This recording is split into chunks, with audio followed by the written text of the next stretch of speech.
Good morning, everybody. We are back with the final day from the 2025 Word Cup from St. Louis, Missouri, brought to you by Word Game Players Organization and Collins Coalition.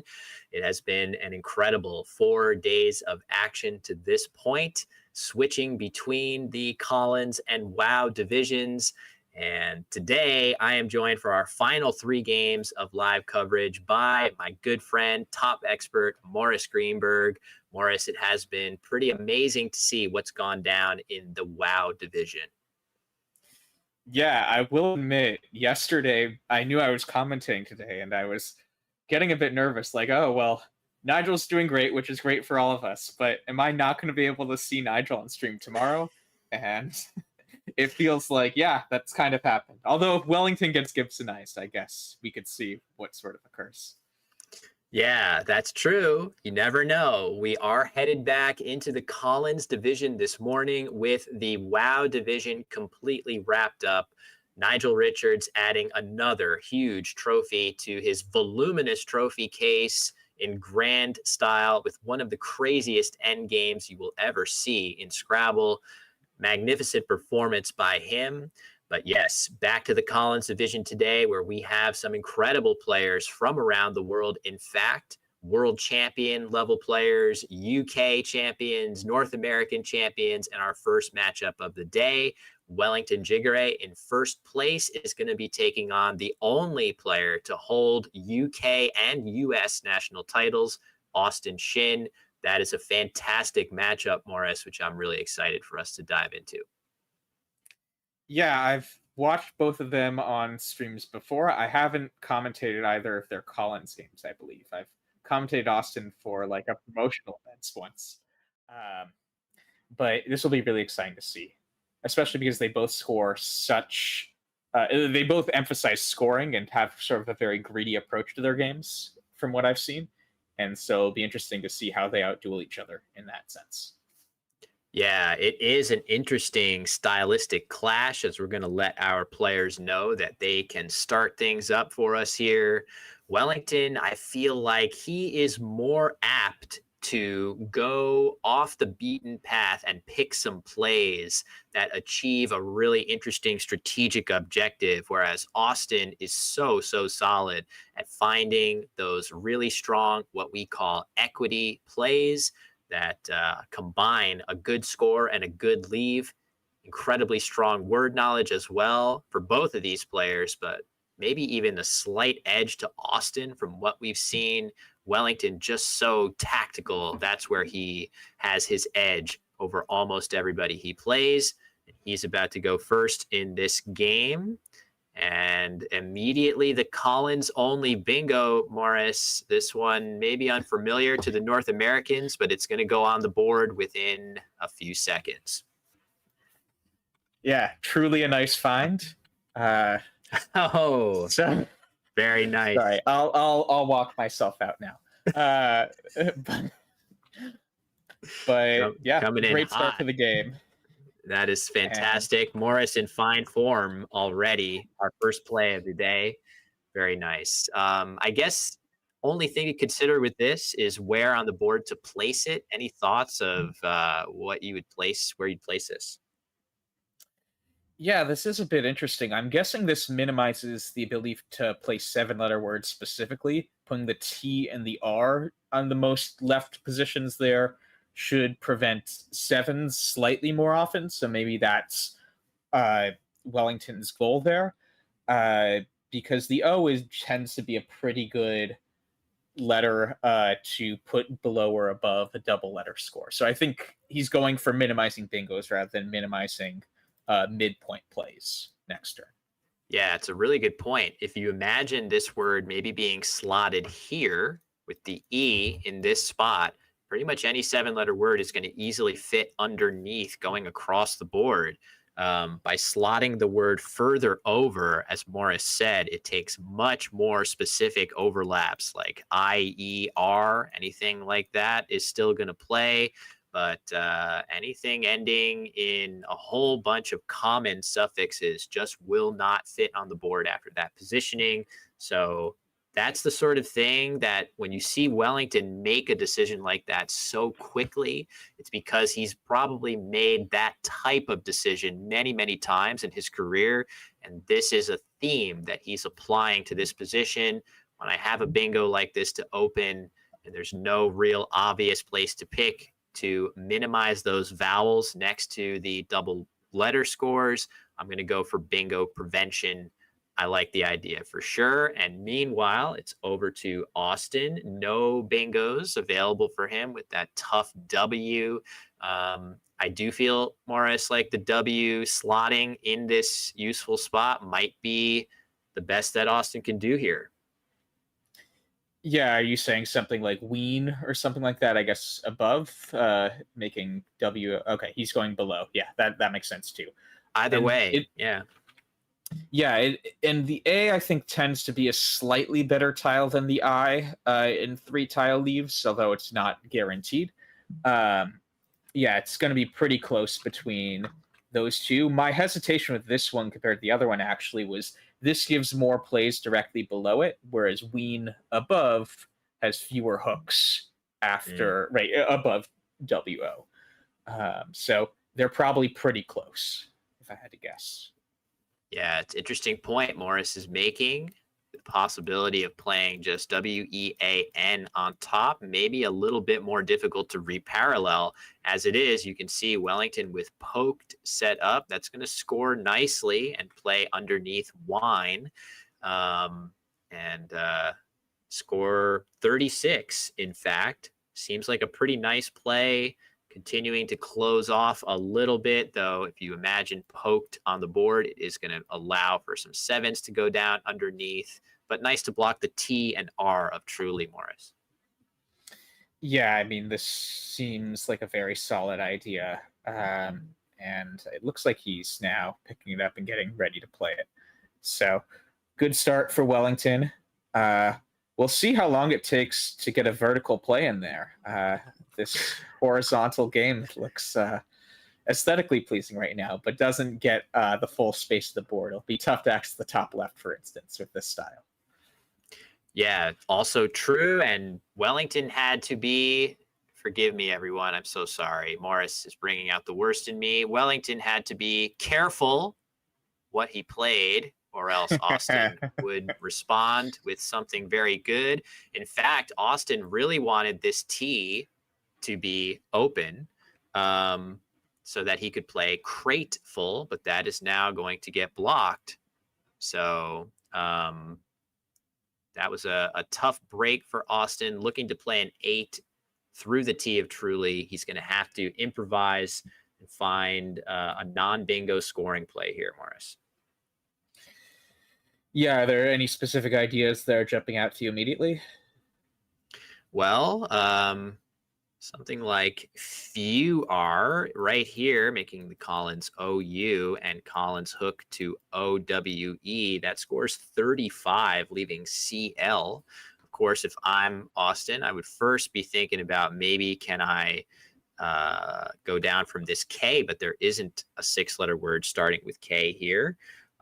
Few are looks to be the best scoring play that Austin has, and maybe that's the star play here by a decent margin. Morris, not seeing anything else too good. I guess there is a concern that you're trailing in the game, and that play does seem to knot the board up pretty well. Yeah, the thing I'll say is it's early enough in the game where, and they've been playing exclusively horizontal moves. It just takes one vertical move, and then all of a sudden you have like 5 new bingo lines to work with. So I would say going for points now seems perfectly fine to me, at least, and kind of let the board naturally develop, such that it could eventually have opportunities for bingoing. Right. Yeah, that's true. I'm just trying to come up with, if not that, what is an option that could be palatable if Austin does not see few are. A couple other choices. If he really wants to, if he doesn't see that and wants to be a little aggressive, he could play something like Fulcra here, A little bit safer would be the word furka in this spot. If you want to tack on the E, you could get a couple more points. So this is not the easiest turn. Finding all those overlaps.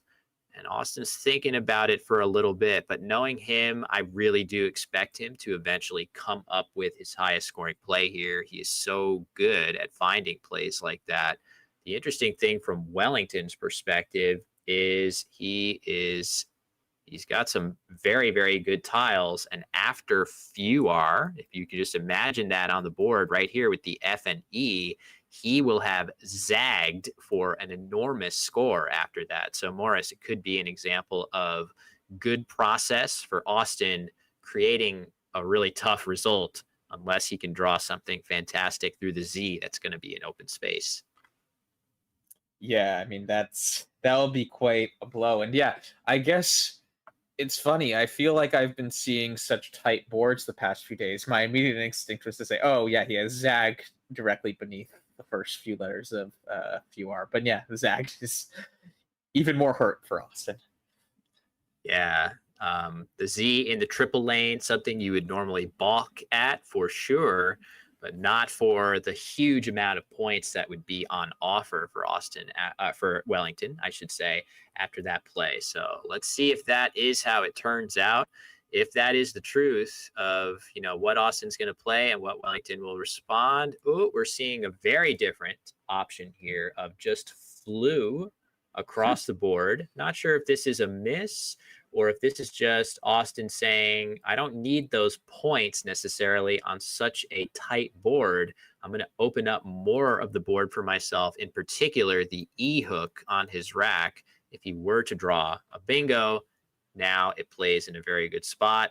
So let's see. Looks like Wellington going to waste little time in using the flu hook for himself with gazed, Morris. I actually feel like Austin's play is kind of solid here. Yeah, it definitely puts the gauntlet on your opponent, right? It forces them to have to consider which side of the board you address. And I guess Gaze does score a lot. I still think zagged would be worth considering there underneath the P and O and poked.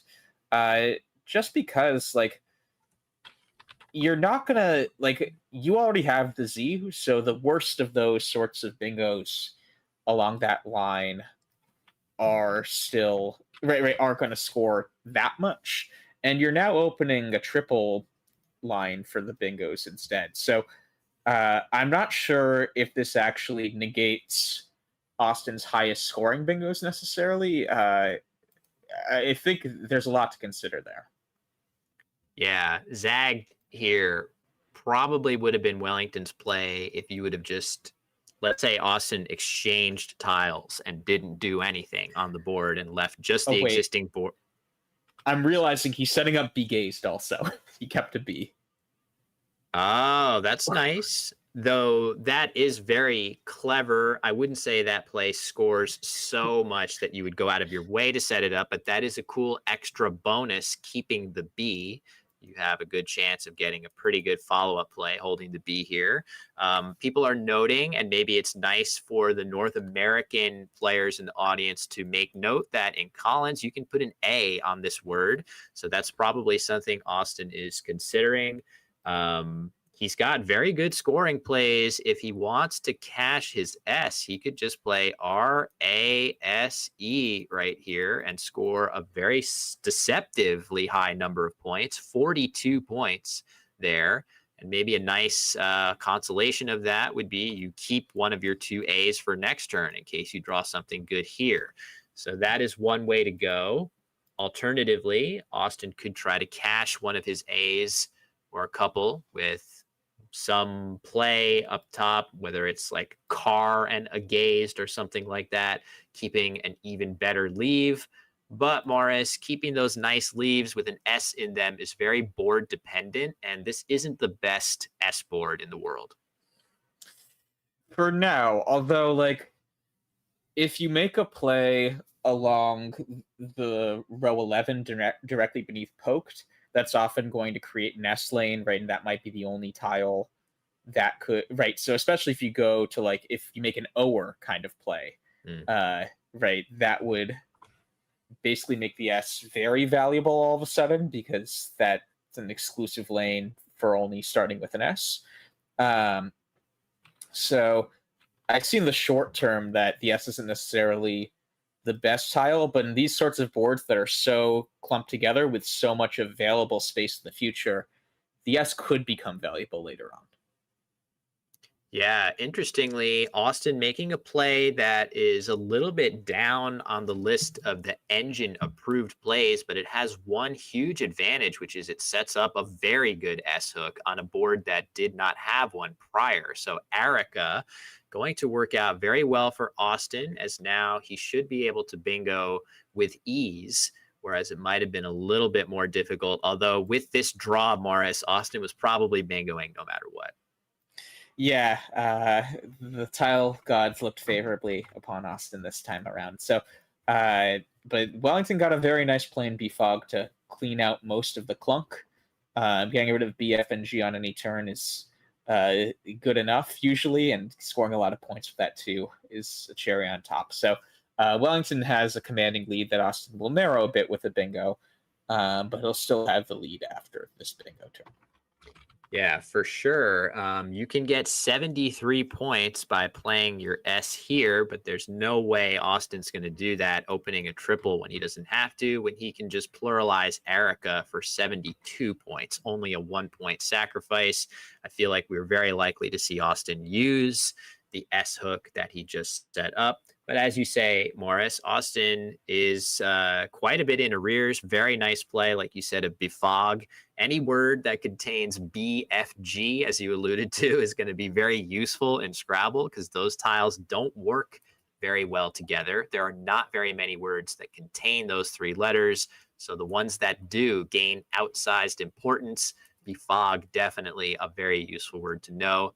No surprise for Wellington to spot it there. So we just are going to await Austin's choice here. And I would start to call attention to the timers. Wellington known to be an extremely fast and decisive player.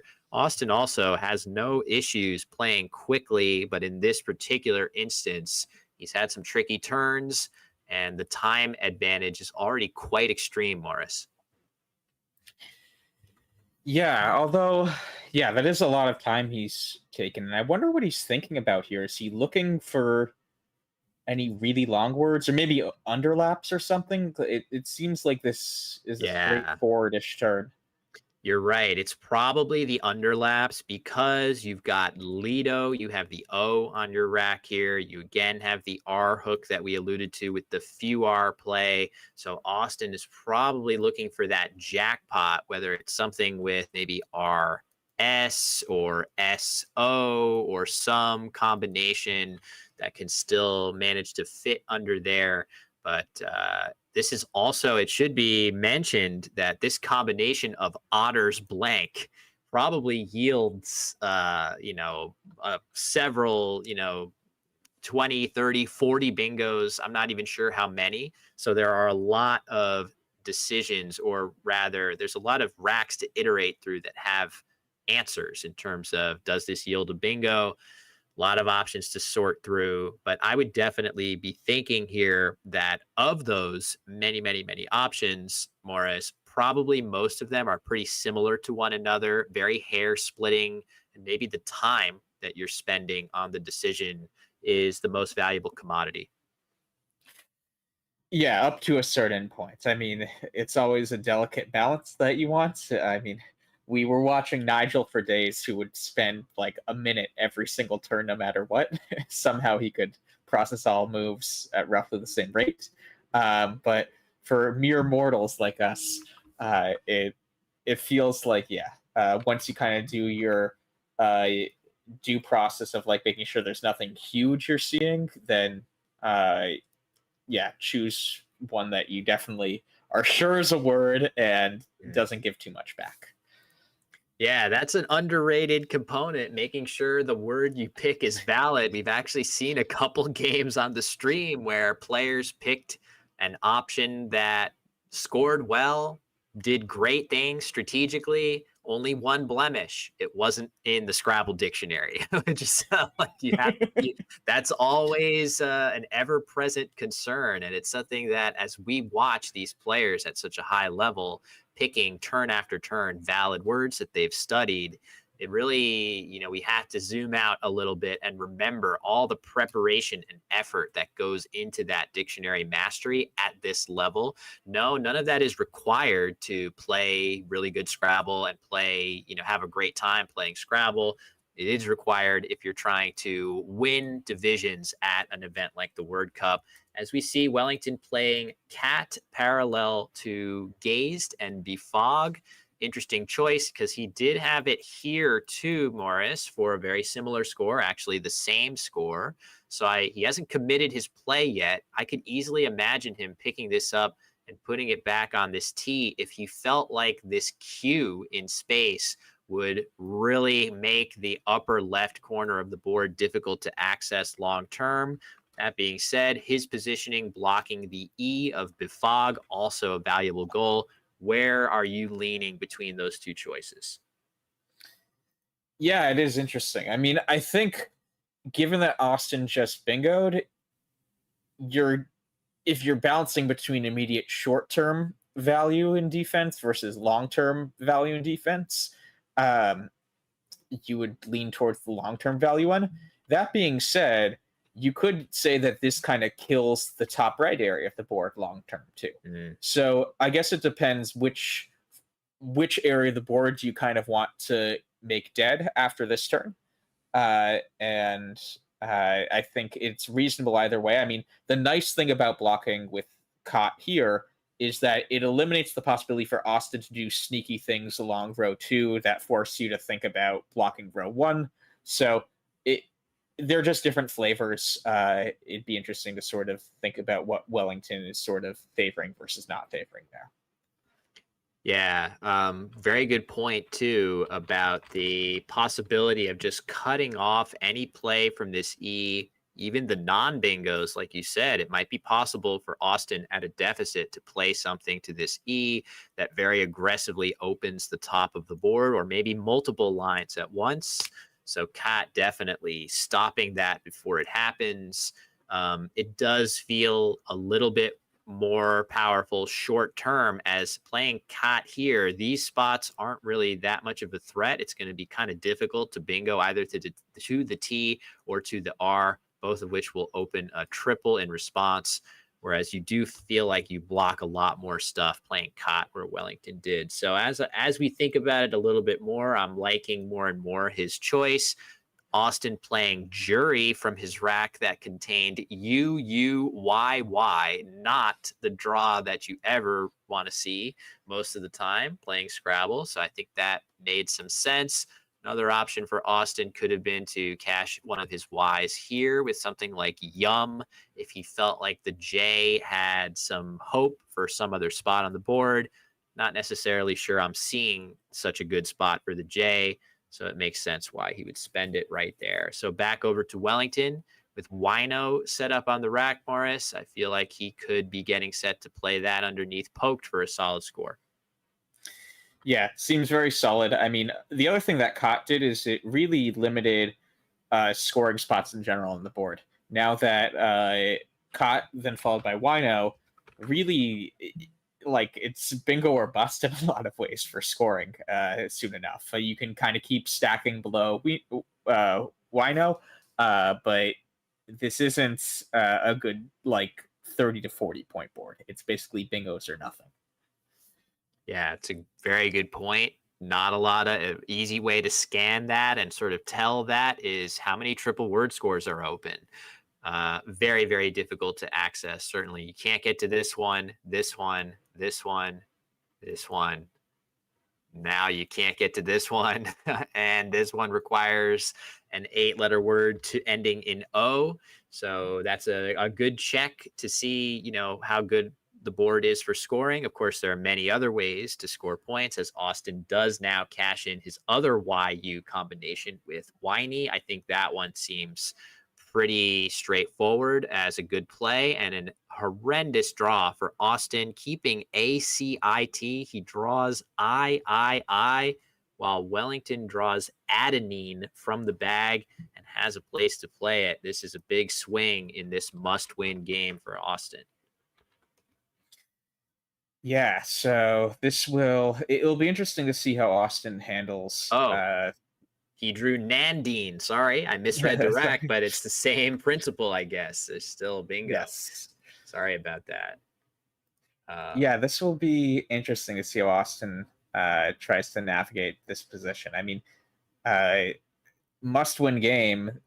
He could kind of go for broke and start creating really dangerous lines long term. I don't know if that's necessarily Austin's historical style, but I wouldn't uh, I wouldn't discount him from possibly considering things like that. Tournament situation definitely warrants him playing this maybe a little differently than he normally would, in need of a win almost at all costs. Just want to point out, I misread this rack. There was still a bingo in the spot, I thought, but also nannied available here on top of Truly for 4 more points, not opening the bottom row of the board. Yeah, it does open this triple and a few through tiles for 8s through the A and N, I should say, but maybe was that possibly a miss with tiles like the X lurking, Morris? I don't think so. I think there were two reasons why I think he probably went with this spot. One is that it opens 2 triples rather than 1 triple. So presumably, if Austin takes one of them, you can take the other as counter play. Whereas, right, the other nanny still, right, just offers 1 triple. The other is this offers many fewer bingo lines long term and doesn't help with opening the top left quadrant. You want to put the onus on your opponent to create those chances for themselves. You don't want to give those chances to them directly. So I don't think it was a mistake. I think it was probably strategic. Yeah, definitely reasons to like it for sure. Also, those tiles like the X, less likely to be on Austin's rack after a short play like Yum, where he almost certainly would have had something better with the X had he had it there. I mean, there is a spot right here where you might expect to see it if certain tiles, like especially M, with the M also here, you could see Mixie, a Collins word, I should say. Anyway, Austin trying to play through this rather than exchange. I think the only play worth putting on the board would have been this play of Assini opening a little bit more on this row, although those bingos aren't going to score the best. Wellington with roadies lined up, a valid play to go on top of Truly. That is a great option. Alternatively, he could play Shores here, Morris, for Oh, 45 beautiful. points, leaving I blank. That is a very intriguing option, scoring so well and keeping the blank for next turn. Either way, Wellington is definitely in the driver's seat, already up almost 100, and he's about to pile on. Yeah, I feel like now I'm thinking, what would Nigel do? We saw a few times over the past few days Nigel pass up a bingo to kind of have a more commanding board position. I specifically choosing Ray Z to block a triple triple over Azurite.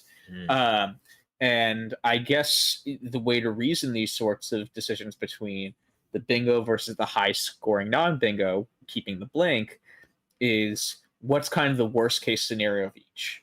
Is the score, and if the score differential between roadies and shores is less than the score differential between the worst case scenario of roadies versus the worst case scenario of shores, it might tip the scales towards shores. Yeah, that's a good way of framing it for sure. Trying to see, it looks like this is going to for sure be a D as a blank. I'm just trying to, we actually have on our side the table view, and I'm seeing it right now that it was in fact a D designated there by Wellington.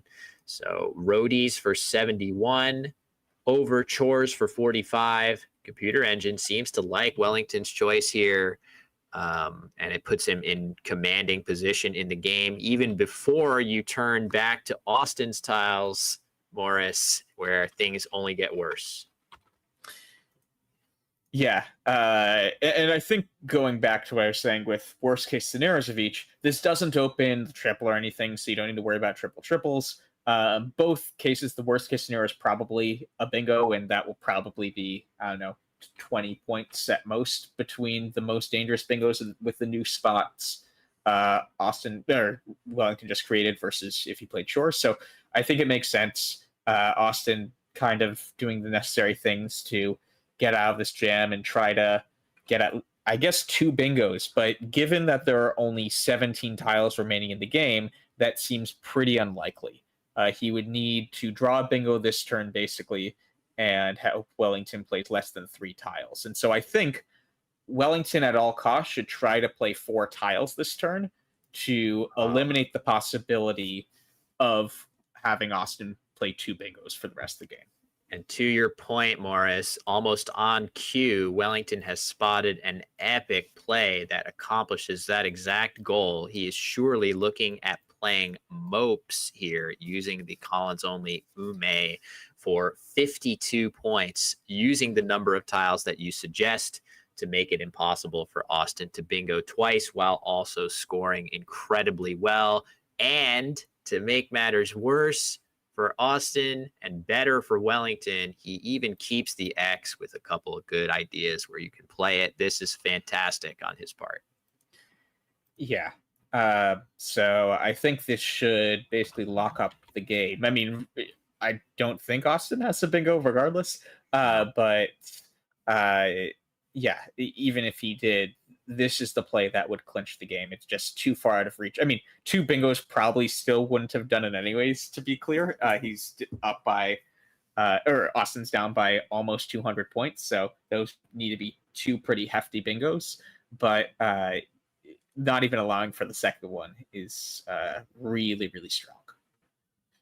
Yeah. So great play by him for all the reasons you outline. Austin already in deep, deep trouble, even with his dream scenario of getting multiple bingos, but through very, very little fault of Austin's. Just for the record, I look back at his plays and I basically see either the clearly best play or a very, very solid play on par with other plays in those positions. He has made nary a false step in this game. He's just gone up against the buzzsaw of Wellington Jighere playing extremely well, and also drawing some good tiles to use with that effort. So Austin may be resigning himself to a play like Veer under here, which that doesn't open very much. In fact, it closes some of the remaining bingo lines on the board. But you might have to sort of pack it in if you're Austin and say, all right, this isn't my game to win. It is past the point where I need to make crazy opening plays. I'm just going to play it straight up, get to the end of the game, and tip my cap to Wellington and hope the next 2 games go better. Yeah. And I mean, Austin still, even though he's going to be knocked out of possibility of first place, he's still in contention to get one of the other places for cash. So he still has a lot to fight for in this tournament. And maybe he's considering some spread aspects too, then I guess this result right now. I guess Veer is nice in that it leaves 2 tiles in the bag. So most of the time Wellington will empty then this coming turn, and then Austin will get tempo in the end game. But yeah, I think it's kind of just spread saving stuff at this point. Yeah, for sure. I guess if I'm Austin, I'm also looking a little bit into this situation here. Unseen tiles, 3 vowels, 10 consonants. I would be trying, if possible, to make a play that left me at least 1 vowel. The weird thing about this is that normally you would probably play Veer in this spot without thinking, but maybe in this particular situation, a play like GHI actually has some merit, keeping 2 vowels, both of your E's on the rack for next turn, just reasoning that in many, many scenarios, if Wellington doesn't have the last E, for example, this spot will be inaccessible to him to overlap all the way across. And it seems like Austin might have been considering those 2, and he eventually goes with the more standard Veer. I can't fault him for that, Morris, at all. Yeah, that is interesting. Well, he hasn't hit his clock yet. Okay, yes. Now he. So yeah, it is interesting also because you were saying also this blocks the X spot. Well, this does create a new X spot for even more points. Uh, Oh, so nice. so I do. Yeah, the once you suggested GHI, I did like that a lot. Luckily for Austin, he did draw the two remaining A's, so two of the three vowels unseen to him, which the other vowel unseen is on Wellington's rack right now, and he's going to play X as we speak. So yeah, interesting choice, but it looks like it's worked out okay for Austin. Yeah, for sure. That's just another tough break in a game full of them for Austin Shin, but I really feel like this was another customary masterclass from Wellington. A number of very, very impressive plays by him throughout. Just an incredible mix of board vision, board control, board dynamics, and just focus, mental game. Wellington, very difficult to rattle as a player. He's never out of a tournament, always able to go on a long run of wins at any point. And I feel like he did not start atop the leaderboards, but clawed his way there in classic Wellington fashion. There is currently one play in this end game, which would be a real consolation prize for Austin, though, Morris. The best move for him in this end game, I guess I should be careful because I could be misevaluating. This is definitely a closed board, and maybe there's some way to do better than a traditional sequence of out in two or whatever. But Rahui right here through the U of jury, scoring 38, leaving GAT would be a pretty epic play to see Austin come up with here. Yeah, that does look quite nice. I guess my instinct would be is if Wellington has multiple spots for the V, I think you just go for an out in two right now and keep it clean, especially when Wellington has tiles that could score. If you start to play off one tile at a time, Wellington has 6 tiles, so he could also start playing off one tile at a time. So, uh, yeah, it would require maybe more depth than your engine is currently considering to fully evaluate this position, but I think instinctually it does seem right to me to go for the high point out in two sequence. Yeah, I think there's enough good places for Wellington to somehow get rid of his clunkiest tiles, um, that it's okay just to play more standardly for Austin. I guess it's tough though. I'm just looking around, and if Austin were to block in this area, I'm trying to see what is the spot for the V that Wellington would have. Um, just looking around, not seeing a great spot for it, but we'll see what Austin does. He has RAH lined up. Oh, I think he's I probably think getting he's yeah, set to, yeah, play this here. You're right. yeah. Which is also a very high scoring play. Not quite as stylistic, but still really good. And I guess it blocks some ideas for Wellington potentially, right? Bit or something like that. Scores decently. Yeah, for sure. So back to Wellington. He is very likely, I would think, to play his V. I feel like this VN meaningfully separated on his rack means he's very likely to just play VIN right here, as we got to give Austin his points for Ra. But Vin for 8. No outplays for Austin after that. So Wellington would get one more turn to work with to deploy his B, very likely somewhere. Maybe something just like bus right here seems a good follow-up play. Not that easy for Austin to get in the way of that. So yeah, relatively straightforward for Wellington to want to get rid of his V in the only spot where that's possible. Put the onus back on Austin to come up with a play. Yeah, and it looks like he's setting it up now. We'll see how Austin responds. I think he might try to do something a bit blocky, right? Like TUI maybe, and keeping the G and the A for his last turn. But we'll see. Yeah, that looks good. So just TUI blocking the BUS bus play through there. I think the key, though, as well, is that there's one really good scoring play of great and axed. Mm. So Yeah, you've got that scores very well if you're Austin. So either you want to block Wellington's best play or just go for your own really good play. Whichever one of those. Again, it's so tough, Morris, to grind really hard on these end games. That's part of the Nigel Richards mystique, is that he's able to solve these end games so quickly, no matter whether he's winning by a massive margin, losing by a massive margin, or whether the game is really close and he needs to solve it to decide the win or the loss. He's always doing it correctly, whereas most of us are maybe not putting in the same amount of time and effort if the game is lopsided like this one. Yeah, I don't even think it's necessarily only like a whether someone's fully locked in or not. I think he also is very precise in how he calculates endgames. Like we saw yesterday, I think he spent a bit longer on an endgame calculation at first, and it was because he figured out an out in 3 was his best sequence rather than an out in 2 that's more standard.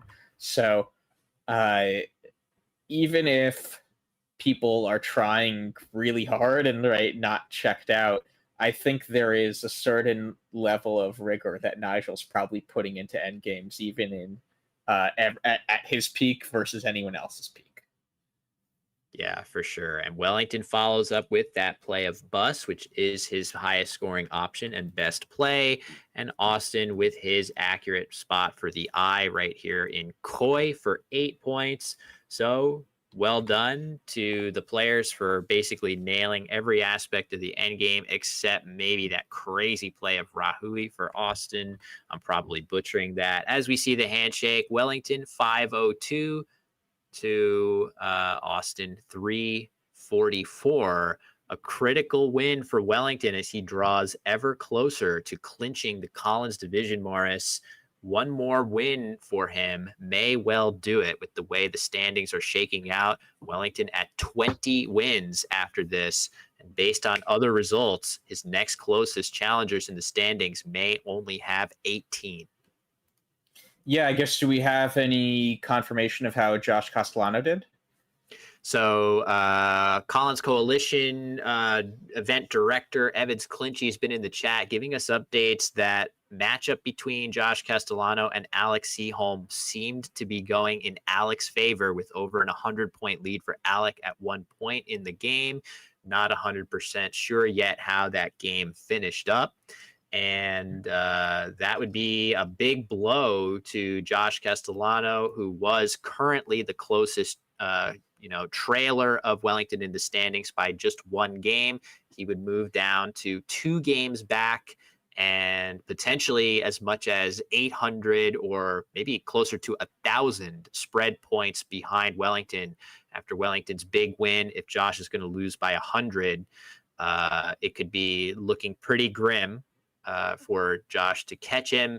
More likely to catch him would be somebody at the 18 win level with a very good spread, such as Dave Wiegand or Alex Seaholm, if he does indeed win his game.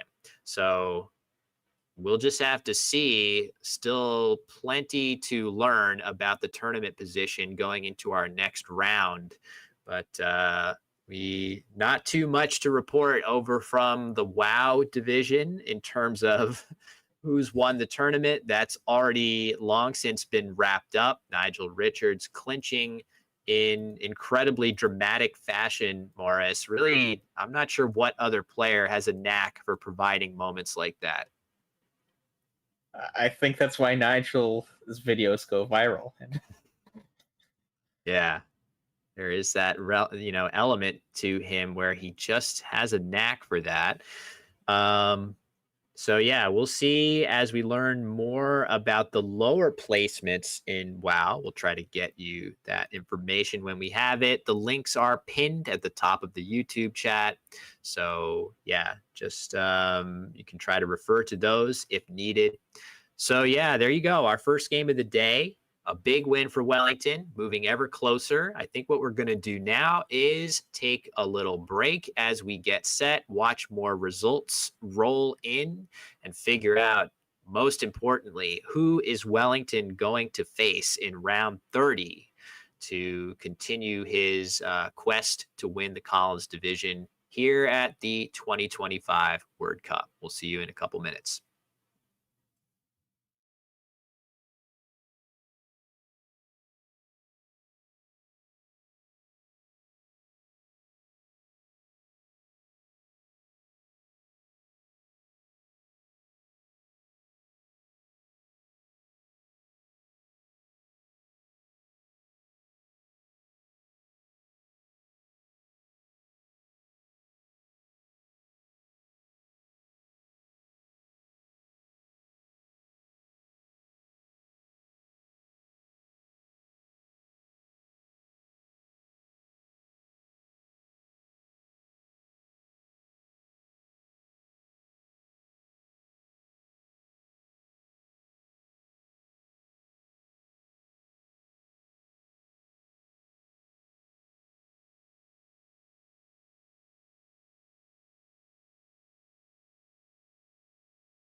Hey, everybody, we're back. We have a round of applause going on here, potentially congratulating. If I'm guessing who we would be clapping for, I have a suspicion, Morris, who that might be. But Yeah, does their yeah, name rhyme with Schmeigel Schmitcherts? maybe it may well. So yeah, break is complete. Normally, this late in a tournament, we have to wait a little bit longer to take stock of all of the ins and outs, who is in what place in the standings, who has the best chance to realistically catch the leaders. And at this point, we really have made that determination here that there's only one player left with a realistic chance of catching Wellington Jighere, and that is Josh Castellano, one game behind with 2 games to go.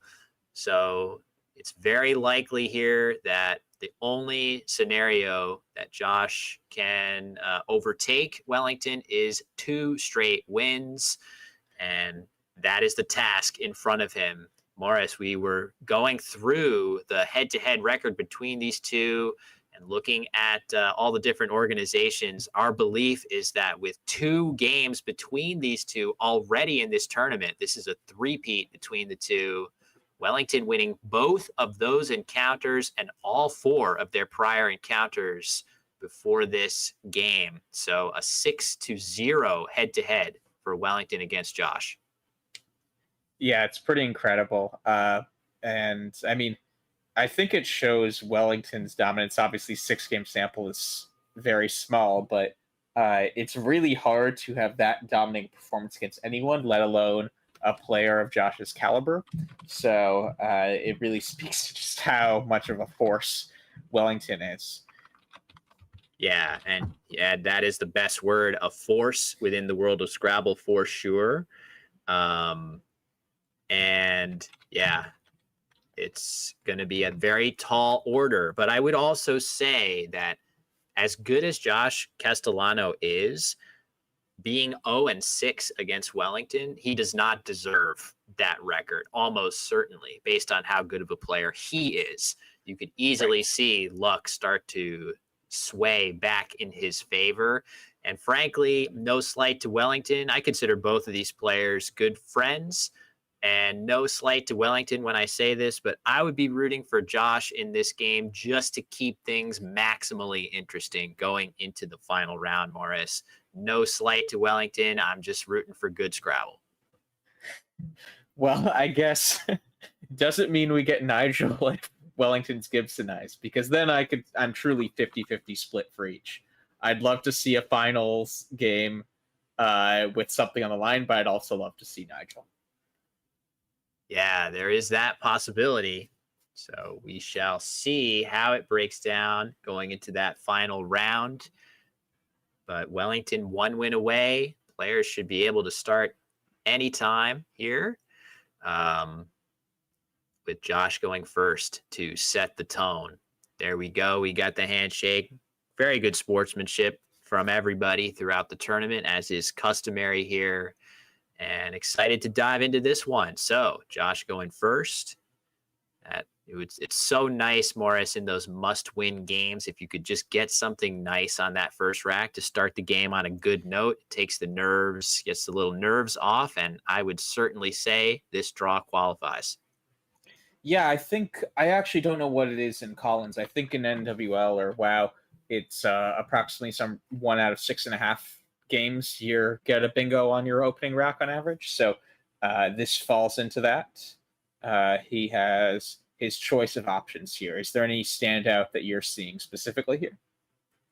So only question is it possible to play a 7-letter word that does not slot a vowel next to a double letter score that isn't polders? And I think there is. Pre-told looks like a great option here. Of course, Josh is going to want to just play something quickly, knowing that he's against one of the fastest players in the field. Looks like I'm going to make sure he has designated this a W, which I would say, Morris, is a good In general, if you can make a blank a W, that's a nice letter to put out in space. Hard to use for bingo. I would have done the L though. Like the other so Will went over the consideration of trying to not put a double letter score, right, a vowel next to a double letter score. The other thing you might want to consider is not giving an extra floater, since the blank can be any tile. If you could duplicate a letter from your rack, that is nice, right? Even if W isn't likely to create 8-letter bingos, it will some percentage of the time. So I might slightly prefer Prold there with as an L blank destination, but Proud very close behind. Yeah, that's a great point. Every letter, yes, yet putting a W on the board in general is a good idea. I would say for Prold, making the L, you got to remember that actually takes a U in Collins for Ah, unrolled. So there is that. That's not really that relevant, I would say. So maybe just playing designating it an L is still better, even with that knowledge.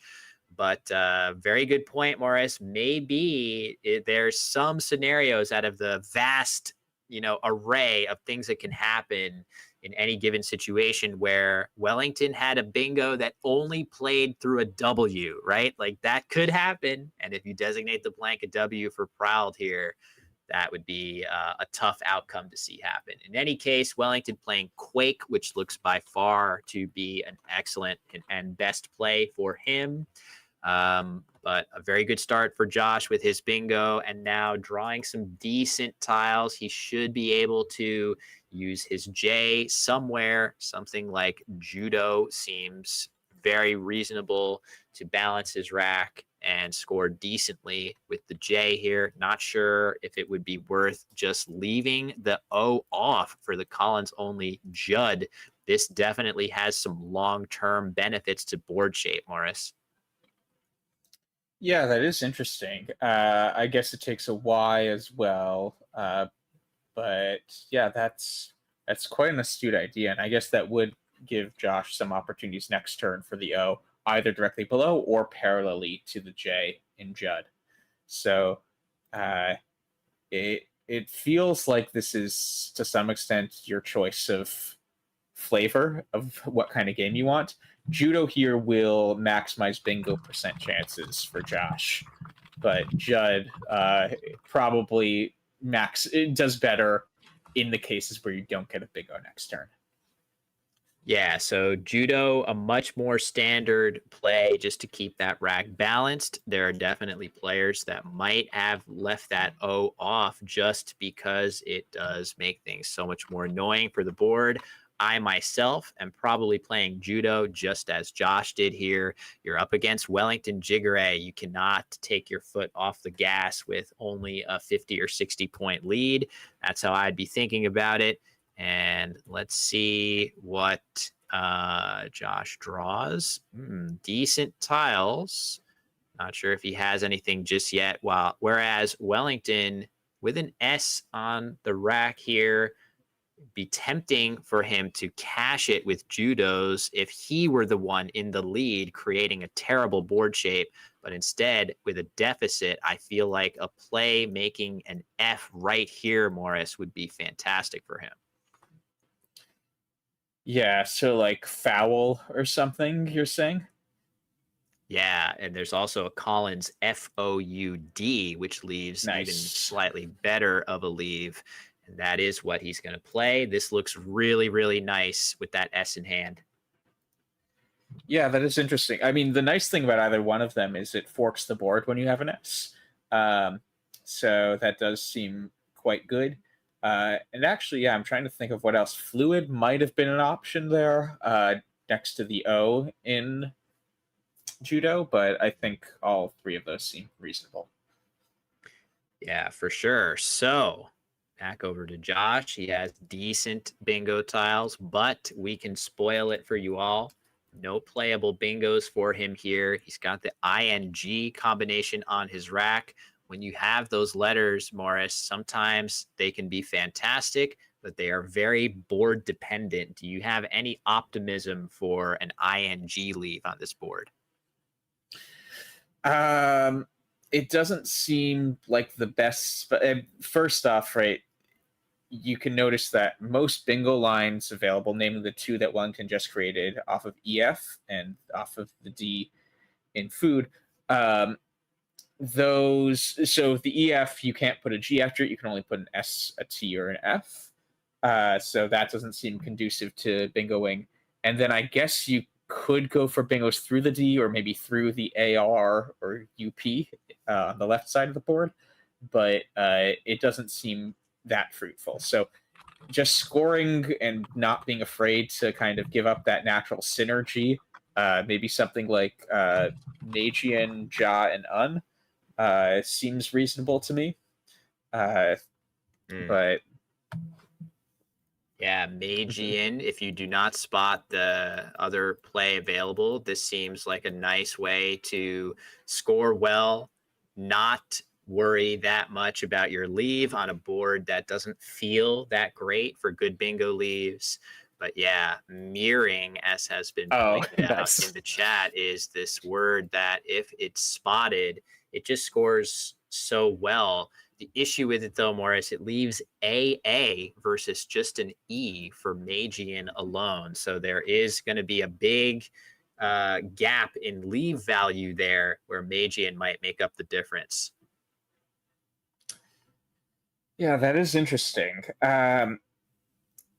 Mirroring also actually has some nice defensive merit, just because it blocks that nice lane off of EF, and it doesn't create really that many new floaters that are available. The N, you need a very specific placement for it in the word. The G isn't the best floater to have in general. So I might still lean towards scoring the points even if the leaf is worse if I see both plays. Makes sense. So Josh having a think here. Looks like he has MAA lined up. Not sure where he's considering that. Could he just be thinking about playing it here? I feel like that leaves a few points on the table, but we'll see. Oh, Agma here, another option going across to the triple. That actually looks pretty solid and maybe comparable to some of the other options, Morris. Yeah, that does seem nice as well. I guess, yeah, I guess that does preserve the idea of ing as well. You float the G out and you keep the I in the end, so it keeps ing in a more creative way. So that does seem reasonable. Too. Nice. Yeah, that's a cool nuance of that play. It's a little bit more of a hedge. You don't fully commit yourself to holding the sometimes toxic G, but by putting a G out in space, holding IN, I like that way you phrase that, Morris. You still maybe can reap the benefits of ING without committing fully. So reasonable options all around. Not sure. I mean, when in doubt, taking 40 points, there we go. Okay, nicely spotted. Wasn't sure if Josh had seen that necessarily, but when in doubt, points can usually be a good, thing to optimize for and default to. And I do think that 40 points was enough for him to take that play here. Yeah, and I will stress also, this is a much more defensive option compared to some of those other ones. Right, it blocks one of the most fruitful lanes and doesn't really give floaters that help out bingo percentage that often. So if I had to guess, this probably is just not only scores like 10 to 20 more than other candidate plays, but will actually lower Wellington's next turn average score by maybe 5-ish points. Yeah, this in particular, as people in chat pointing out, it actually is going to allow Wellington to squeak in the bingo of salinity, which is a tough outcome here for Josh, that Wellington's tiles play perfectly and really only through that N and might not have done much otherwise. That being said, putting an S in the triple lane is going to allow Josh to hit back pretty hard. This bingo only scoring 65. That is a lot of points, but as bingos go, you could do worse. So I feel like something like vacays here for Josh is going to be, that was a really one of the worst V's I've ever attempted to draw. Let me get another shot at it. There we go. That's a much more V-like letter. And no time wasted here with this. Even that A parallel to the triple letter score doesn't need to give Josh any need to worry, Morris. The V protects it. Yeah, that so it's going to be interesting. Basically, I mean, if you want to open up the top left part of the board now, you can either parallel the M or you could put an S in front of mirroring. Those look like the main ways at this point that you can kind of do anything up there. So we'll see if that sort of develops more slowly, if at all. But it does feel like that kind of limits your space up there a lot. Yeah, for sure. That type of thinking, definitely good to have that sort of thinking with a lead, trying to cut off as much space on the board as possible, start to limit one by one the different segments of the board that your opponent can use. Wellington looks like he was considering playing bedizen through this D, a word we've seen on stream relatively recently in an amazing game played by Natalie Zolti against Chris Lipe. So if you are a Wanderer 15 super fan watching lots of my videos, you will recognize that word. Now he has other ideas. I'm not 100% sure what he's going to do. It looks like he is going to go ahead and play Bedizen. There's one other kind of cool idea here. Morris might have been Blintz? playing Yeah. Blintz right here. And do you leave the E off? You can spell it with an E right here.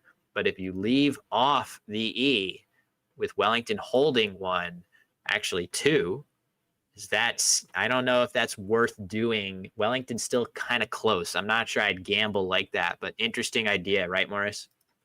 Yeah, for sure. And I think, as you said, if you're down by like 20 or 25 more points, you probably want to start thinking about those crazier spots.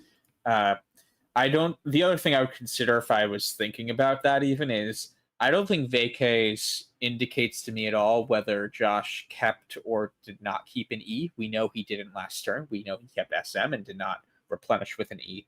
But I would also try to infer based on Josh's previous turn how likely is it that the two tiles he kept would be that key tile, because that could maybe tilt the scales in one direction or the other. Yeah, for sure. It's always challenging. Sometimes your opponent's last play doesn't tell you very much. Other times it's a huge clue as to what the other letters on the rack might be. And sometimes that clue is very difficult to suss out. I think in the case of vacays for Josh, it's very hard for me to know for sure what, if any, other tile he might have. But the way you go about it is just imagine what would they do if they had this tile or that tile in addition to all the letters of vacays? Would they play something completely different? I do feel like vacays with those letters is going to be the best play a huge majority of the time. I don't have much of a read on that, but I'm not looking at it as closely as I probably need to be. Yeah. Yeah, and E is also the most common tile in the bag in general. So, like, even if you deduce anything based on the previous turn, they're still, if they're drawing 5, it's still fairly likely they could get an E. So, yeah. So back to Josh needing a win. He's got a narrow lead and good tiles. He has an S. Bedizens, that hook just found its way onto the board and would be sorely tempting to use it here with something like Dashi. Oops, sorry, I'm using my eraser instead of my pen. Dashi going across, scoring very well. But I would be very tempted, Morris, to hold on to that S if I had a decent scoring play. And instead, just HM really maximizing the lead value for Josh. This seems reasonable, but I feel like there might have been some other compromise plays that you would consider here, such as something like Ditz, which scores 8 more and still keeps a decent leave. And Wellington is going to respond with his Collins only bingo here of Doylter. So a lot hinges on Josh's draw now, Morris, to keep pace. yeah, although Josh does have a bit of a lead before Doylter, so he, even when he doesn't get the bingo, he could still stay competitive. It's not like he's out of it in those cases. Yeah, for sure. I'm curious though about this Doilter versus playing it with Ohm. Is there any positional reason to prefer playing where Wellington did as opposed to playing it with Ohm for 3 more points? Well, that's very Wow. prescient of you. I thought he committed to play, but clearly not. And Wellington might be concurring that this is worth the extra 3 points. If you imagine the original play on the board here, you get a few extra tiles for 8 letter words, the D, the O, the I. After this play, yes, you're going to yield 7 letter words, but a lot of the 7 letter words that Josh might have will already play here. So you're often not giving anything that great and new back to Josh. There's really just this E and N of bedizen. And best of all, Morris, we're talking about clues from your previous, your opponent's previous play. HM, that would make me feel a lot better about opening this triple for myself if I'm Wellington. Absolutely, yeah. So I think this makes a lot of sense. It will be interesting to see how both the kind of H1 spot and O8 spot come into play, just because if we do kind of see parallel plays either off of Doilter or Bedizen, that could start to create setup opportunities along the triple. So uh, it'll be interesting to see how these kind of this position gets shaped in the next few turns. Yeah, agree. Very, very tenuous position here for Josh. He does have that S that he's continuing to try to land that bingo ASAP, either hooking Bedizens or fitting it somewhere else. But you can see Wellington with a blank on his rack. Not 100% sure if he has anything playable right now. I guess he does have some stuff. In fact, trophies through the E, or maybe even triphone through the N of Bedizen. That would even be a better option for him here. After his non-bingo plays of Fizz to the Z, he might have been thinking about not using his blank. But now he is going to have a follow-up bingo here as Josh hits Dits. I think most of us, Morris, chat included, were liking that play of Dits, but Wellington has a chance to really solidify his advantage here. Yeah, that was interesting. I mean, I think that's right over. I saw Distal and Bedizens as well, which scores a bit more and just opens the board wide open. And I think more importantly, the S is super valuable right now with that Bedizens spot. It just adds so many extra points to any play you make. So I think he's thinking, you know what, the point sacrifice between Dits to Distal isn't that much that if I can cash in the S next turn, my 2-turn average will be higher. Yeah, it makes a lot of sense.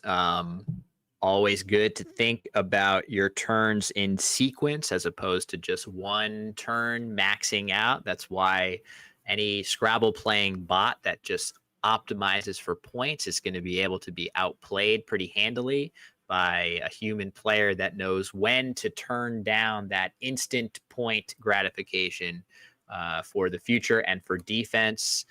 But that E of Bedizen was really going to be helpful for Wellington to spot his bingos. He currently is down to just the one triphone, Collins only triphone through this N for 82.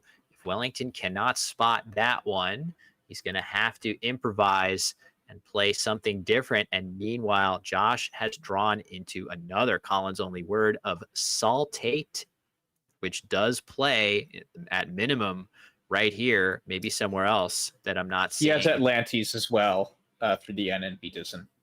Wow. Okay. So bingo's in 2 spots. So we know for sure that Josh is going to bingo on his next turn.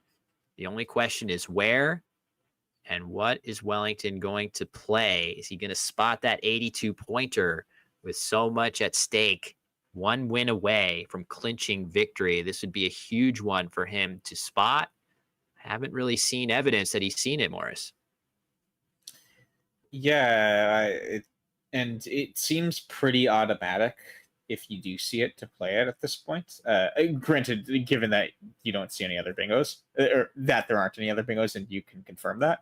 Uh, just because, yeah, it's 82 points, and comparatively, his next best play doesn't really come close to that in terms of scoring. I'm not seeing anything even in the 30, like more than 30 points. I don't know if you could confirm with your engine what his sort of highest opportunity is otherwise, but it feels to me like there isn't really that much that he can do outside of bingoing. Yeah, this play, Theo through the E of Doilter, appears to be his highest scoring play that doesn't use the blank. Kind of uninspiring to play that one. And you never know. If you're Wellington and you don't find your bingo here, yes, if you play Theo leaving RIT blank, you definitely stand a really, really good chance of drawing a bingo on a subsequent turn, and it might not really hurt you that much. But you also stand a chance of drawing something like VWW or EEE or so. Well, maybe even EEE would let you bingo. Something really nasty that could set you back. So oftentimes, if you have the situation of bingoing or deferring, it is often best to defer if you have a good strategic reason to do so, or if the play you're choosing that's not a bingo still scores really well. But sometimes you just want to get it over with, get that bingo off the rack while you can. And it looks like Wellington, bless you, Morris. Sorry. Looks like Wellington may be about to play this option of Theo for 30. And I think that would be a bit of a mistake here, letting Josh back into the game. Yeah. And yeah, that's it gives Josh a real chance here. I mean, Wellington right now will have a 45-point lead then, and so Josh bingoing, will give Josh a slight lead, but just like we saw with Wellington, these kind of 30, 40-point leads can disappear quickly with the right move. Oh, interesting. He's playing Fa instead of Theo. That Gonna has, yeah, it doesn't put the P out in such a good place to expose it, Morris. Do you think that's worth a 5-point sacrifice?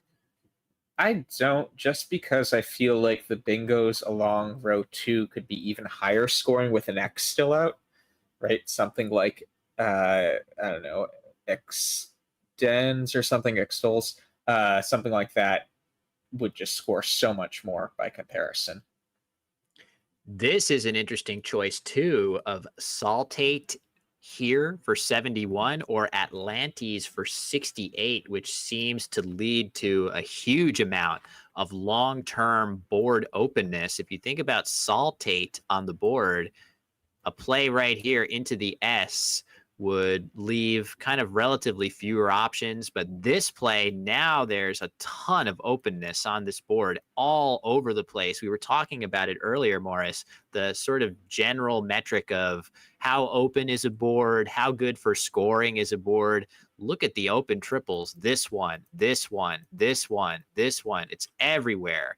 And Wellington's going to play Grex immediately. That is definitely a very solid play by him, keeping a blank. So right as Josh steals the lead back, Wellington grabs it again. And this is going to be a back and forth battle here. I still don't really know what's going on, in fact. Yeah, Josh might have been wishing for, coroners I missed. I saw cornrows was the word I saw as an 8 with those letters. But whoa. Yeah. Crazy. Yeah, that E. So yeah, coroners. Crooners is also valid, but they don't make much of a difference here because the H's, I think, have both been played for the CH hook. But yeah, this is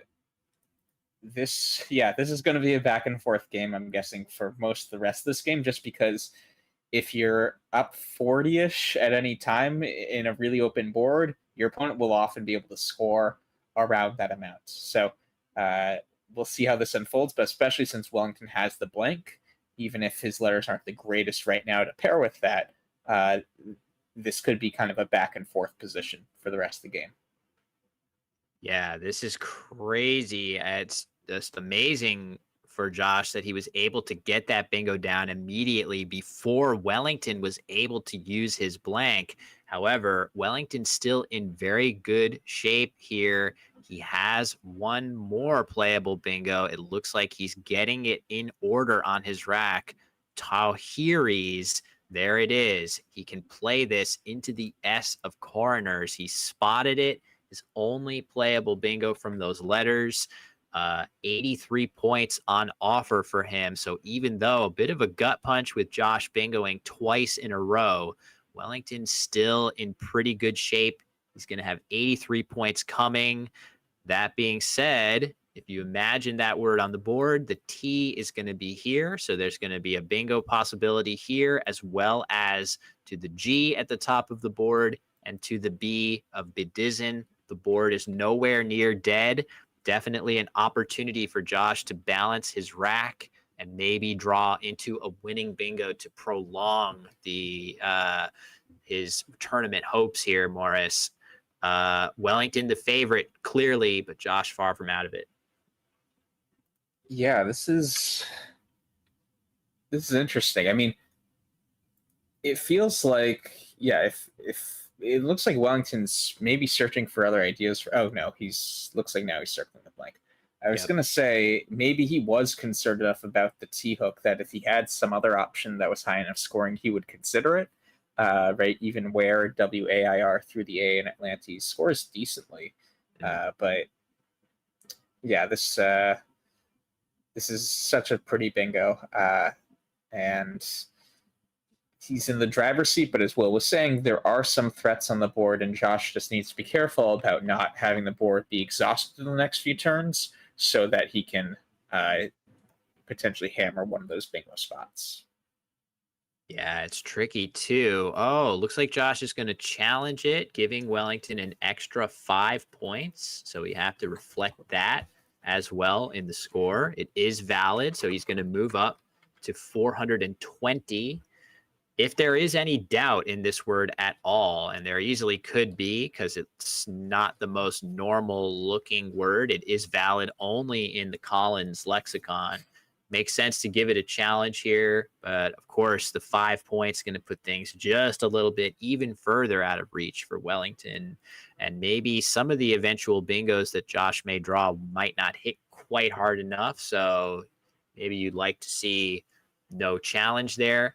Let's see what Josh can do. Again, Morris, the tricky thing here, ING on the rack, but it just doesn't feel like a great board for that. You do have the G at the top of the board, but it's already there. Keeping another one doesn't really help you hit that G that much more.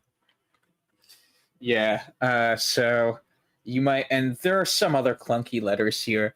If you look at the bag right now, there are a lot of E's remaining, so that might be something Josh is considering here. And right, the 6 to 7 vowel consonant ratio means it's roughly even. And right now you have 5 vowels to 2 consonants. So you'd hopefully want to not be too imbalanced in either direction, given that the bag is pretty balanced. And yeah, this will be difficult to score here while not blocking some of your most fruitful bingo opportunities. Yeah, it is tough. So I do feel like, again, just visually, plays ending in ing, 7-letter words ending in a vowel, and once again, 7-letter words ending in a vowel or the S.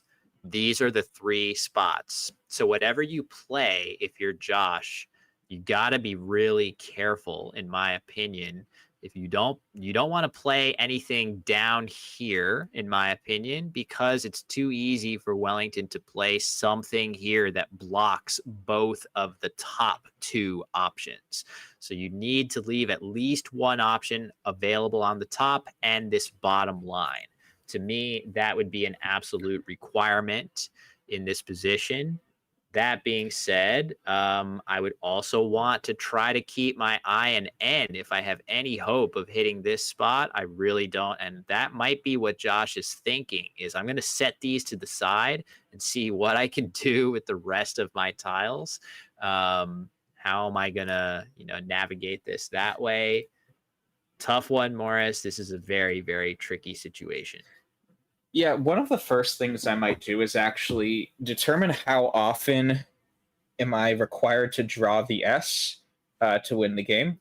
Just because another thing you can do still is create bingo lines. So, for instance, if you play pian off of the P in fa, you create piano and pians and I guess piani, but there are no more I's left. So, or like ping to pingo is another one. Mm. But all of those become moot if you don't have the S. So, since that is right, the two options here are try to not get rid of the available bingo lines, or maybe even create a more fruitful bingo line.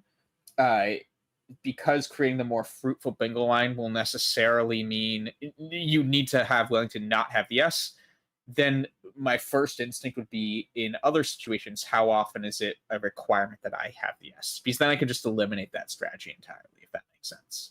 It does. Yeah, definitely does. So, yeah, oh, man, it's just brutal. I mean, I'm just reassessing this idea. Like, is it so?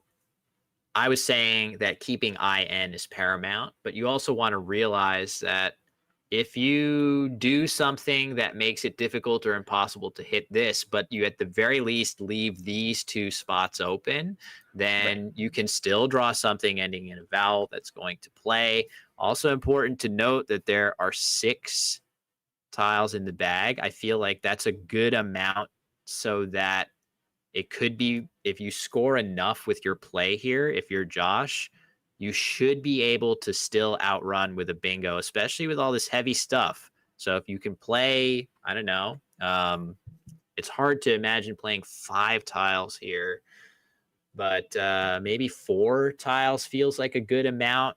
That makes it kind of tough for Wellington to fish one and also score any kind of decent number of points. Josh really would love to bingo out on Wellington, and just coming up with the timing of how to do that.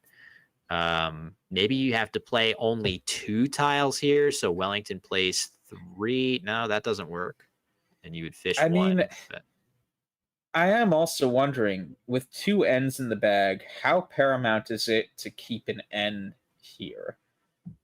Like hmm, guano, right? Like guano and bow seems like a decent scoring option. For instance, if you draw the N, uh, it's you could still get ing bingos. You could keeping I and E is probably also pretty good for the bottom, right? The row 14 one.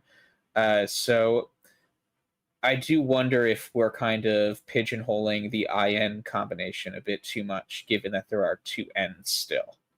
yeah, and a really cool move just got suggested in chat too, Morris. Just dropping the O. Look at this. You put the O right here.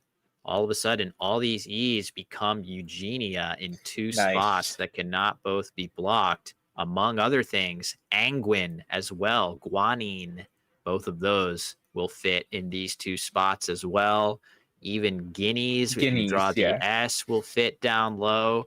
So if we actually look at Wellington's tiles, he has B, E, F, N, O, W, S. So the bag consists of A, E, E, E, and V, making Josh's chance of hitting a 7-letter bingo fishing his O 2/3 of the time. That could be pretty good. I do worry quite a bit, though, that scoring so few might offer a outrunning possibility for Wellington some of the time. It's tricky, right? Like, what if you I fish an would. O that leaves 5 tiles in the bag? Wellington That's the plays key. flown that scores really well, leaving 1 tile in the bag. Do you ever actually win after that? That could be a challenge. Yeah, so I think the key is it's not only that it doesn't score a ton, it's that it scores a ton and gives Wellington the opportunity to not empty the bag. Mm. Right. Because he can play flown and then another follow-up play, I think that should still outrun. If you play off more tiles but don't score a ton, Wellington will almost always have to empty the bag then to score anything decent. right? Like if he right, even if you played 2 tiles, Flown would empty the bag. Um, Right. so so and I guess like you would also consider right Fob off of the A in Atlantes is also a decent scoring. So at that point, you might want to even play 3 tiles.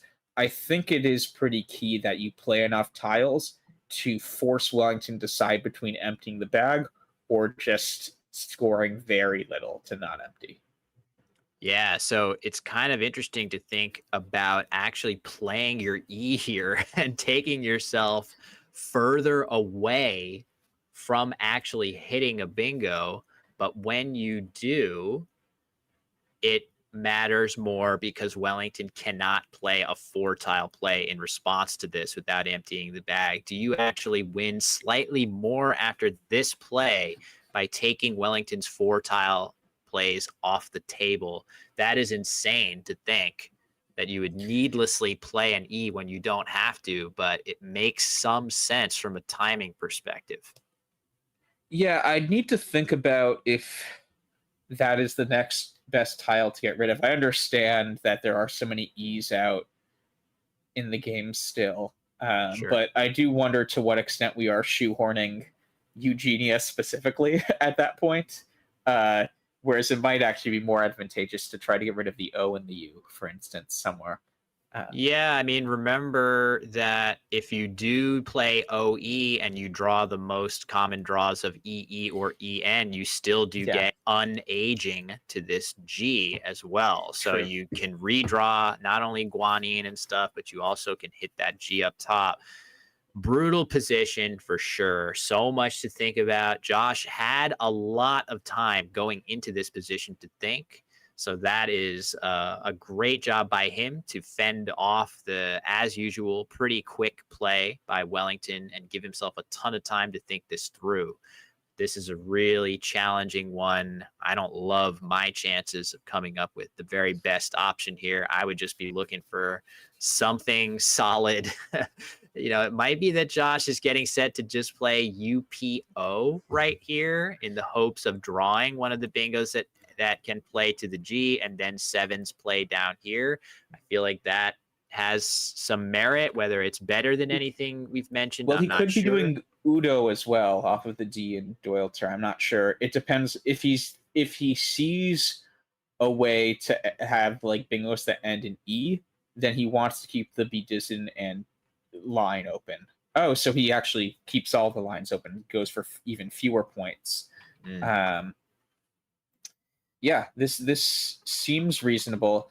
I do think it was key for him to play at least 2 tiles, though. I might have even thought 3 tiles because I think Fob here could still outrun a lot. But yeah, we'll see. Yeah, so just as a point there, Fob definitely a good option. Slightly even better might be the Collins WOF, Oh, which I mean that is a minor improvement over the theme potentially. I'm not even sure actually whether it's better necessarily. And Josh with a draw of AN. Not sure what that would have actually allowed him to do with some of the other options that we noted, but it certainly feels like he has missed on his draws here. I don't think he has a playable bingo anywhere threatening with this. Maybe he'll get one more chance. This is really scary. If I'm Wellington, the board again, because Josh didn't close anything, I might be tempted to just empty the bag because if I don't, I would give Josh one more chance. I can't block everything available here. Maybe I just don't know. I mean, a play off of this G going across might be good as far as like blocking as much as possible if you're going to empty uh, the bag. how about few Awa? And I missed the Awa opportunity before. How about few? That at least blocks. Oh, so he's going for a more blocky play up top. Um, I think you. Oh, mm, Yeah. I think I would have preferred few just because not only does this not empty the bag, I think you don't want to empty the bag here because you still want the chance to outrun. and he's still thinking, so he might not commit to it. But you specifically want to cut off the lower side of the board because you could make one clear play that blocks all the bingo lanes up top next turn. The problem with this play is it doesn't really accomplish killing either part of the board entirely. Yeah, I agree with that. But look at the actual tiles that Wellington's looking at. He may be thinking very specifically about the plural of vagina here and thinking to himself, if he has that, maybe I just get some play through the V. Well, I guess that wouldn't be possible, actually. All the vowels Yeah. relevant to that would prevent him playing through this V. I was thinking maybe he's setting himself up for a really big play through this V, but he would have maybe had to actually play phi if well, I guess he didn't have two E's. So, I thought maybe for a second he's trying to block it here and set himself up to score really well and outrun in an endgame there. But we got to give Wellington his points here. I apologize, everybody. It's going to be, there we go. So this is the situation. There's one tile in the bag, and it is a V. So if Josh can come up with a way, I guess he would have to fish his N, but there's really nowhere to do that. That sets you up for multiple 7-letter bingo locations here. Yeah, I think his logic might have been he was also blocking things like ravening, if I had to guess. Oh, yeah, sure. Right off of the R in Grex. Something like that, where he wanted to block that R lane too. And like, I think what he decided on is he can't empty because bingoing right away makes Josh win. And he wants to block off really, really high point bingos. And it might have been that he determined his highest point bingos were actually ones starting with the R in Grex. Wow. So Josh playing hen 11 seconds on his rack. He's probably correct to fish the N off and try to draw the V. The only problem is Wellington is just way too clever to allow a bingo to go down here. So Josh drawing this word that is going to play right here, valid 7-letter bingo, but that's the only spot where it plays, barring an extremely un-Wellington-like collapse here to not see this, Morris. We are about to see Wellington Jighere clinch victory here at the Word Cup. Yeah, well, we see noobs. Where is he going to put it, though? Let's Yeah, putting it here. Is that where we're scared he's going to put it? It would be the ultimate troll if he laid this down on the board and then moved it down here to block. That would be the trollest of the troll. It might still be enough points, actually, because he's already up 62. And how much is noobs? It's a fair amount over there. Yeah, I think it might still not be enough. Let's see. So it's gonna be close. It would be, oh, he would actually outrun with that play. You're right. It would be a 1-point win for Wellington after he plays noobs right here.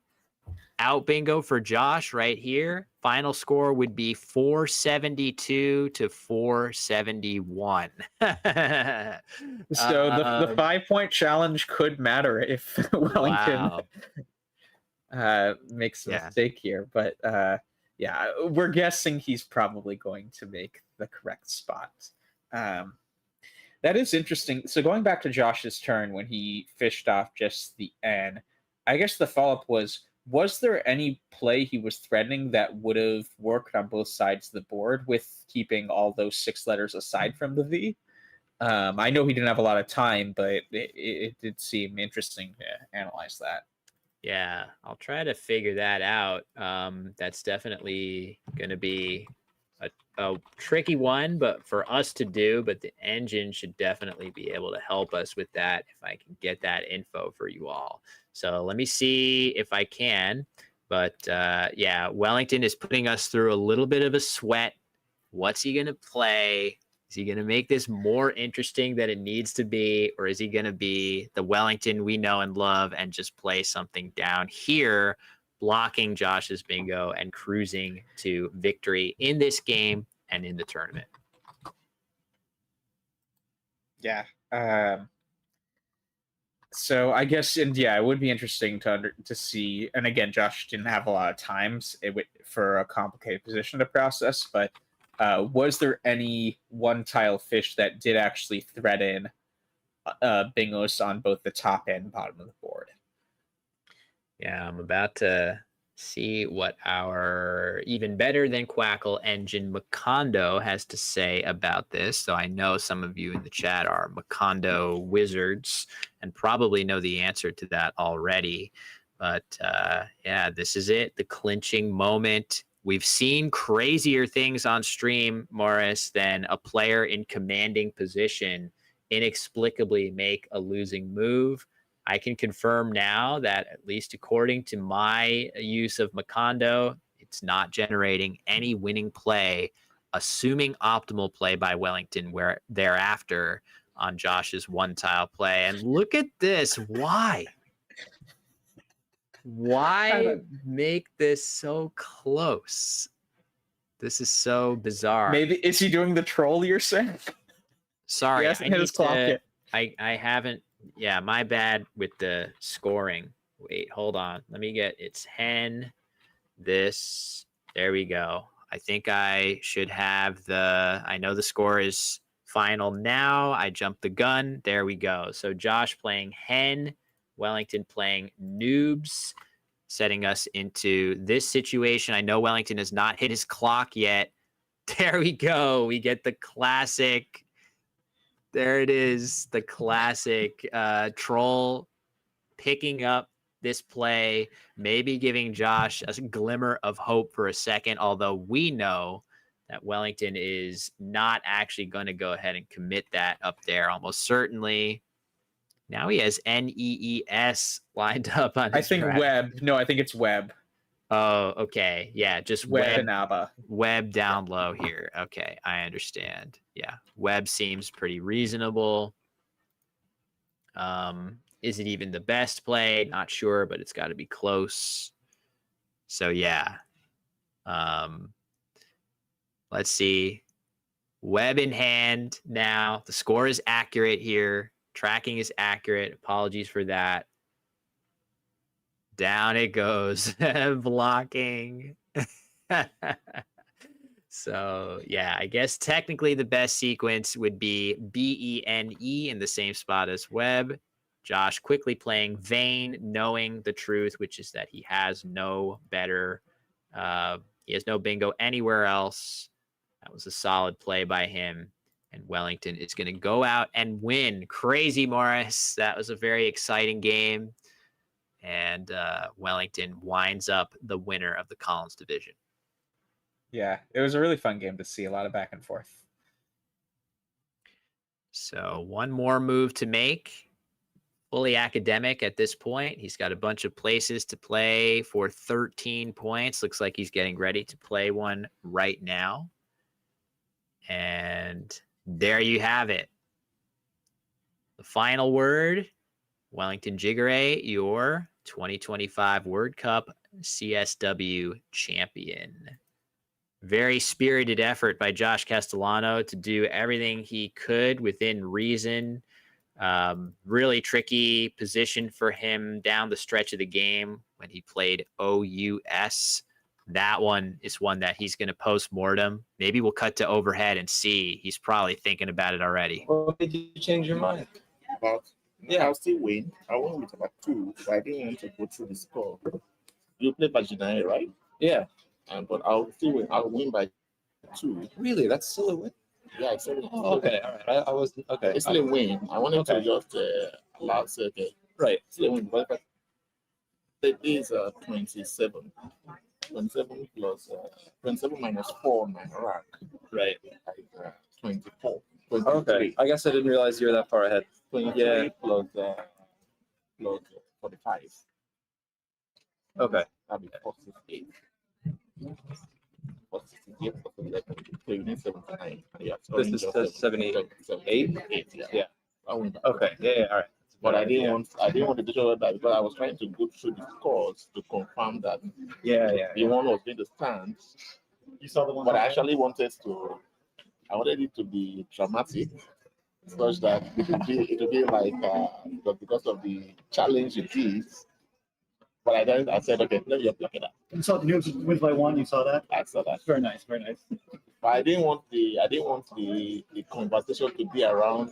He gave 5. And I lost 5. I get, the conversation will now be the challenge giving 5.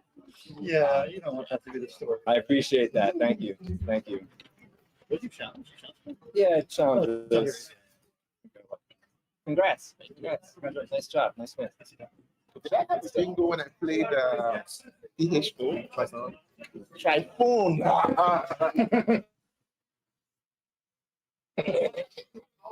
I knew Yeah. Is salty is good, right? Yeah, sorted. Man, I was like, NWL 22. Yeah. So oh, it's just a verb. Okay, so I was. you have to think of Yeah. two spots. Yeah. I- You're all set. This might. Well, I wanted to blow. I didn't want a sweaty game. Sorted. Corona wouldn't have come. Yeah, that's true. I I didn't. already had the plan. Yeah, I wanted like open. I wanted like maybe it might be a little better. But I'm. You guys saw it. Okay. Saw it. All I right. wasn't watching every turn, but most of them. Agma versus me. Huh. What do you think? I don't think I saw that turn. What's the poll? Mirroring is better raw equity. You know, I told you, I forgot some time ago that I was having difficulties putting blank bingo. I tried working on it, but apparently I didn't work it off until Typhoon. It was straight. Okay, so I should have played. Wasn't 100% on Dashi. This is probably better. Dashi. I was like, what is that? I couldn't remember. Dashi. Yeah, Food, right? It's like a Japanese. like the fish broth. Okay. At what point? When you had When I it? played, I kept ADIST. So it's just too many points, I think. Okay. Then Right. Delta will go under. Like Yeah, it's a lot of points. it's a lot of points. Yeah, I need it's a bit of equity there. Like you in for second place. Okay, cool. Man, yeah, when you put down noobs, I'm like, holy shit, he missed it. I'm gonna win. I couldn't. You Yeah. wouldn't win. I had seen that, so I counted the score. Any update will. When you saw me wasting time, I was confirming that the Yeah, scores are okay. correct the way it is. Oh, nice. I was the fool all along. Of course, you would never allow such a thing. You would never allow such a thing. Where did I play that?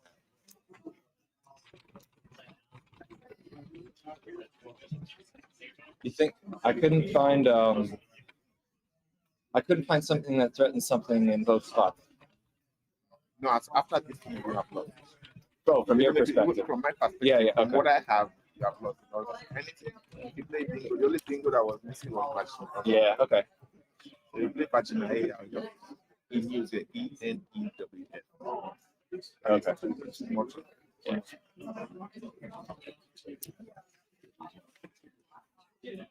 I wonder from my perspective, I wonder if there was something better. I needed to the G. Oh, I thought that was Oh well.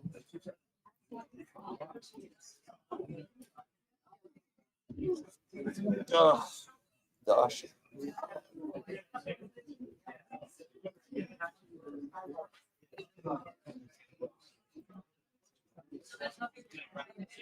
All right. Looks like most of our discussion is complete as they're entering in the score there. I have to say, Morris, I was a little amused to hear Wellington's rationale there. Opinions might vary about the putting the noobs on the board, but Wellington clearly aware that that play was going to still win the game. So I don't know. I don't mind it. It's kind of fun for us here in the booth and in the chat to enjoy those type of dramatics, but I understand opinions could vary about that choice.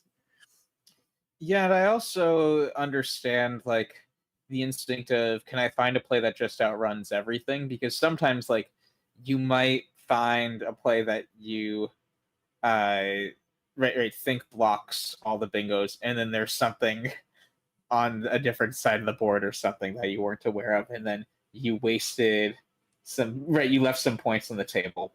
by blocking, and that could cost you the game. So I understand the instinct to like just find maximum scoring thing. Does it outrun worst case scenarios as your first instinct? Yeah, for sure. So in any case, fantastic performance. We saw a number of games from Wellington on the stream, and he put forth his customary, extremely strong level of play. The only blemish on the game, you could see Wellington upset to have missed Triphone there, but it did not loom that large in the game, fortunately for him. And he comes out on top with another huge tournament win. No stranger to big wins in North America is Wellington. He has won the Collins Division of Scrabble Players Championship and other huge tournaments around here. And congratulations to him on that. And kudos as well to Josh Castellano, who is still very much at the top of the standings, still playing for a lot. So we're going to see what we're going to do with our last round of the day here. A fun update from the NWL division is that Nigel just lost his 5th game of the tournament to Chloe Vatsis by just 8 points. Must have been a really exciting game. So we're going to look at all the divisions and see if there is a placement match. Does Nigel have a really fun opponent that might be fun to show him on stream again? No guarantees, but yeah, any final thoughts, Morris, before we take a little bit of a break, figure out that last game? No, just congrats to Wellington for a very well-played tournament. And just actually put things in perspective, Nigel just lost his 5th game, and Wellington has almost double the amount of losses. I mean, the amount of dominance Nigel's had this tournament is insane. Yeah, that is pretty incredible for sure. So that's one of the better tournament performances that I can remember. And of course, he finished it with an endgame for the ages yesterday. So we'll see who he's playing. We'll see who is jockeying for the top spots in both divisions. And we'll be back in just a few minutes with our final round of live streaming coverage from the 2025 World Cup.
All right, folks, we're sticking with Collins, the Nigel matchup. As fun as it is to watch him, you've already got hours and hours of Nigel content to watch.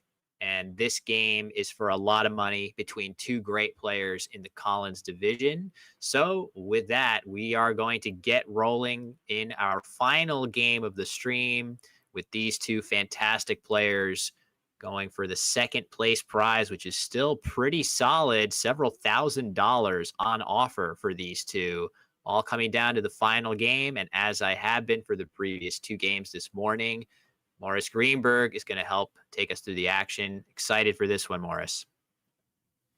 Yeah, it should be great. I mean, we just saw Josh play a very good game on stream, but didn't get quite the right pulls at the right time towards the end. So maybe he can lock up second place this round, but Enoch also an extremely impressive player. Yeah, the scouting report on Enoch, incredibly good word knowledge, incredibly fast speed. You are very likely, I would say in general, Josh, able to see words quickly and see plays quickly, but he is prone towards thinking very deeply about the very slightest nuances on turns. I would be shocked in this game if we did not eventually start to see a bit of a time advantage for Enoch here, because he is such a rapid paced player.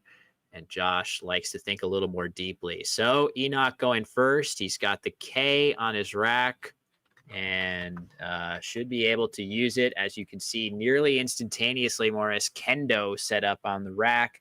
Pretty solid option. One other one to note would be Kino with two E's, also valid in the Collins lexicon. You would take a 2-point sacrifice for that to keep a vowel and a consonant, but I kind of like Kendo here. Yeah, it looks solid, and he's placing it now. So that will get him to a nice start. 30 points. Yeah, solid start for him. He's going to be wanting some consonants with that AE leave. And back over to Josh. I wish we had the little pink puffy superhero to show that Kirby is actually a valid Collins word off of that K.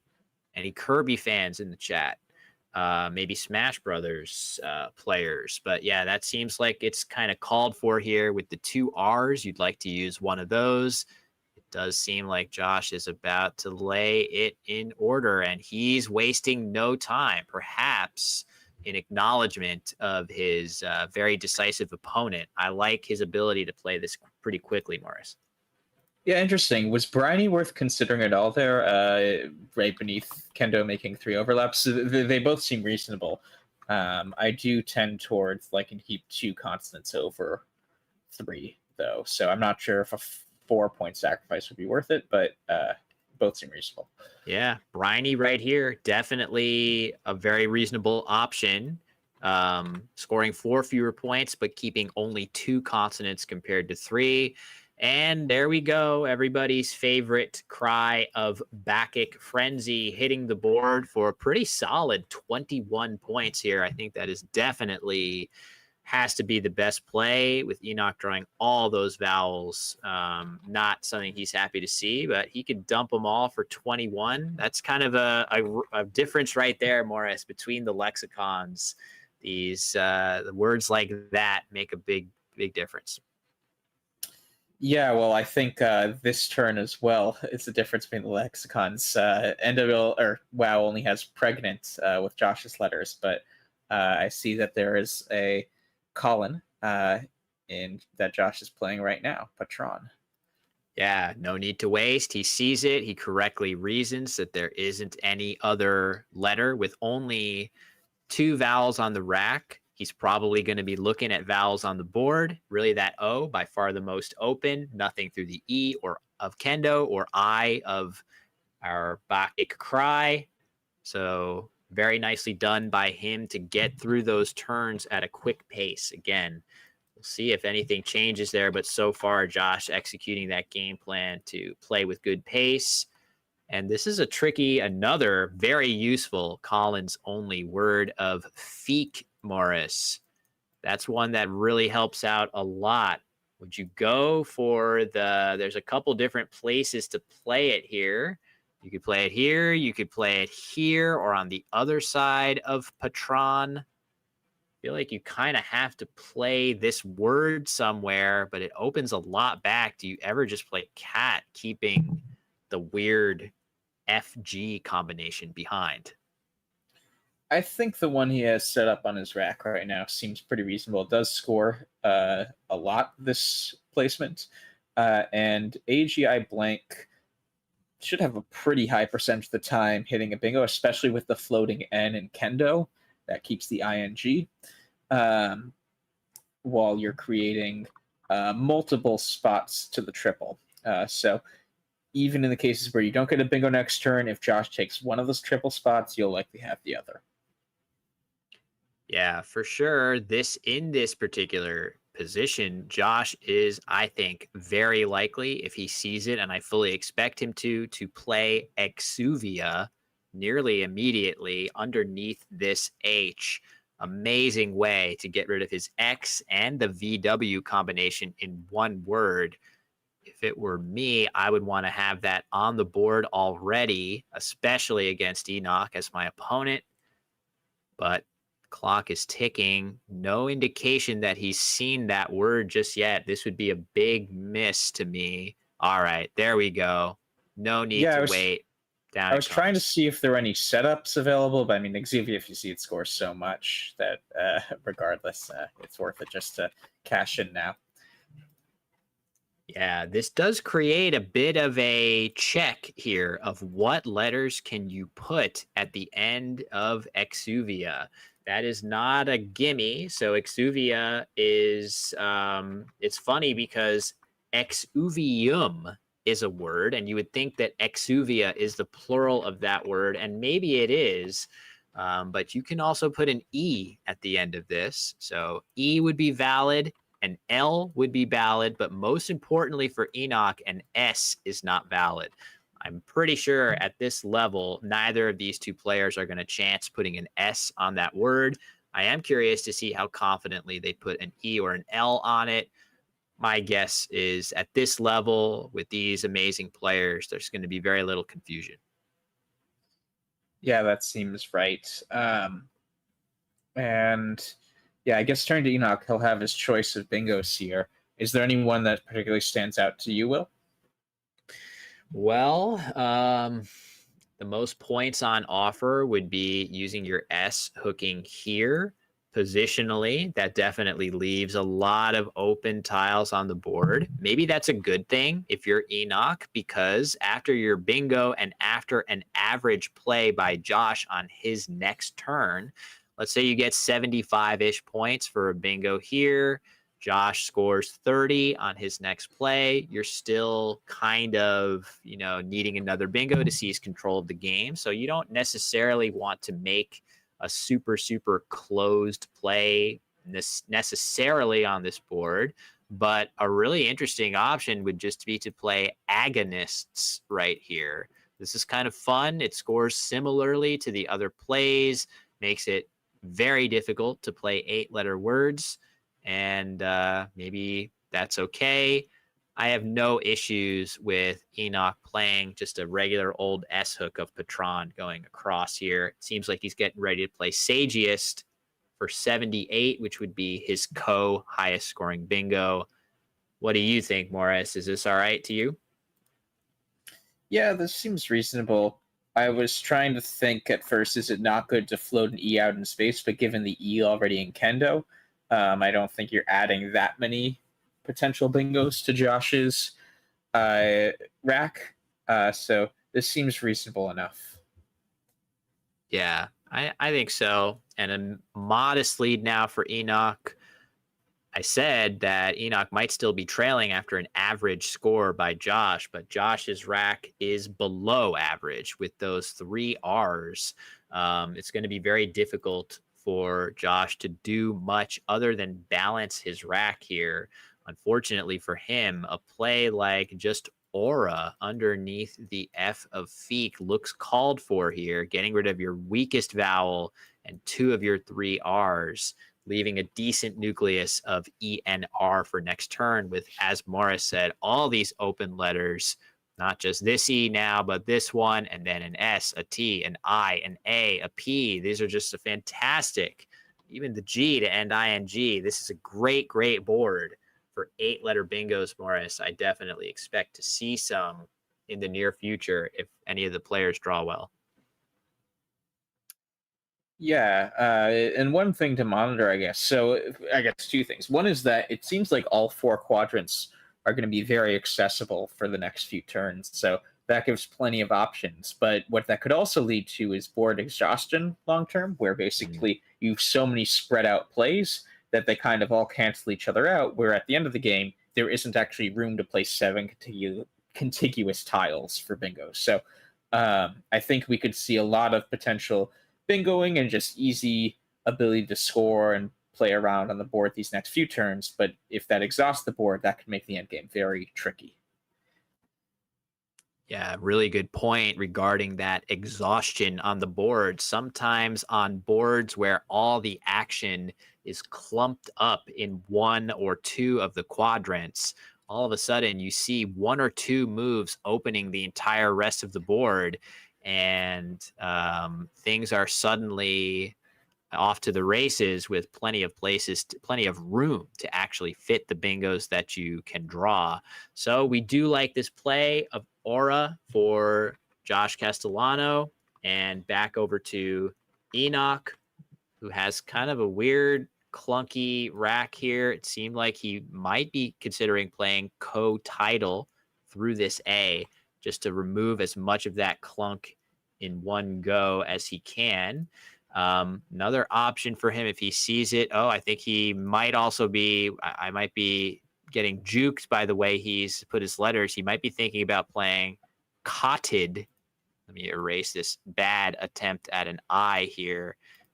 This seems kind of nice, scoring a little bit better, 30 points. Impossible to play parallel to this without an H in Collins. Could be a reasonable choice for him here. I kind of like it. Blocks the S and T as well, Morris. Yeah, that looks very solid. And LD seems like a very good combo, especially with all of the, I guess, yeah, the one thing I would maybe monitor is it looks like all of the L's are out, but this scores enough that I think it's not really that necessary to feel the need to burn the L as well with co-title. So seems good. We'll see what he draws as follow-up. Looks like he dodged all of the L's. It's going to be a bit of a letdown for Castellano that Enoch didn't draw another L. Just kidding. I'm so sorry, everybody. Enoch drawing letdown on his rack. Just a little pun. But yeah, Josh in good shape here. He's got a bunch of different bingos available, some of which will be known to the North American player, others of which may not, such as Spawnier off of this P. I don't know if that one is in the NWL. That is a solid one. Also Swearing for 72. Okay, that's going to be the play here. Not sure if Spawnier was spotted through the P or whether this is just an active choice to keep the board. All of a sudden, a lot of that board space just got closed down, Morris. Yeah, exactly. So this could be like a board exhaustion sort of thing. And I really like this choice, actually. Just saw both of these. Just because Spawnier just introduces more lines. Even off of the S in Spawnier, you create a 7s line and then all these extra floaters too. So this seems very, very precise on Josh's part. It'll be interesting to see, given this sort of big switch in how the board is shaped, whether Enoch adjusts his strategy at all. Yeah, I mean, I think he almost has to adjust a little bit here, just because all of a sudden a big chunk of the space on the board just got used up. And maybe that is, I mean, if you just think about the board after Spawnier versus the board after this, feels really good to be up on this board compared to the Spawnier board, where if you think about this S right here, it's so easy to play 7-letter words ending in a vowel. Right now, there is really no great place to play a 7-letter word at all, in fact. So it turns out Enoch had the 7-letter let down on his rack that ends in a consonant, so he would not have been able to play that in this spot here. But the principle of the matter is still very sound for Josh.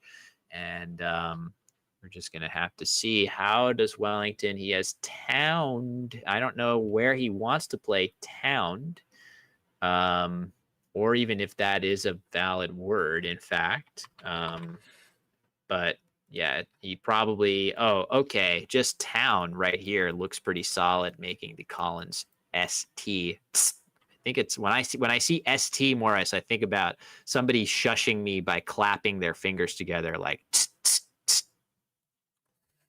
Nice. Is that actually what it means? I think so. Oh, cool. Yeah. That's really cool. Yeah, it seems solid. And it does still preserve. So we were saying that like you need to be concerned about board exhaustion when things start spreading out a lot. Town still does preserve the opportunity in the future to open the top right quadrant for bingos, both in terms of the last 3 columns and the first 3 rows. There's a ton of space still. So one play could open up a lot of lanes at once over there. Oh, did I say yeah, sorry if I accidentally called Enoch Wellington, everybody. I think I did that a bunch of times yesterday. Too much Wellington on the brain. We had him a bunch of times earlier. I definitely appreciate very different players, very different styles. So that's just a goof on my part. But in any case, back over to Josh with the VU combination again. No Exuvia to bail him out this time, but kind of a nice, simple way. Haven't really been talking about this R, Morris, of Aura. But that seems like something that could just kind of sit there long term without much way to address it. And there we go, almost as if on cue. Valor, definitely loving this play for Josh here. Yeah, I noticed Enoch passed up Wonder last turn there. The difference is the W versus the V as the first tile, just because the V doesn't take front 2s, so you're not opening up the triple as well, whereas something like Wonder the previous turn would have given a lot of counterplay. So this seems very strong. It scores really well, just like Wonder would have, but doesn't come with sort of counterplay drawbacks. Yeah, great point. That V out in space is very much ironclad compared to the W or other letters that you could put there. So nicely done by Josh. He draws 5 tiles into a bag that has a blank in it, has a Z in it, and needless to say, he does not draw those. Draws decent tiles, double with another E, so redouble. Doesn't seem like there's going to be a great place for him, but it doesn't matter. It's okay if Josh doesn't have a bingo. He is up on a board that is very difficult to score on now, with the C right here walling off this part of the board, the V over here. All of a sudden, points have become very difficult to come by, and actually Enoch is going to be on the receiving end of that difficult board. Yeah, and I'm not clear what Enoch can really do here. I guess a good thing for him is there's a lot of E's still, which pair nicely with a lot of these letters. So if he makes a play like Melted this turn, that does seem, or I forget, is Meld valid as well? It is, okay. yes, Yeah. but not, you can mel, but you can't be a meller. Only one of us, only one of us can do that. So yeah. So either Meld or Melted does take the S front hook, so he is keeping an S. And with what you're keeping, it does pair pretty well with a fair amount of the bag, so that seems decent. But aside from that, there doesn't really seem to be that much that's inspiring this turn. Yeah, it's tough. I mean, maybe part of a play like Meld scores 20, doesn't feel that inspiring. It's actually about as good as you can do here, and it turns over all of those tiles. to try to get your hands on the second blank. Enoch does have the last S, so this play surely motivated by that fact.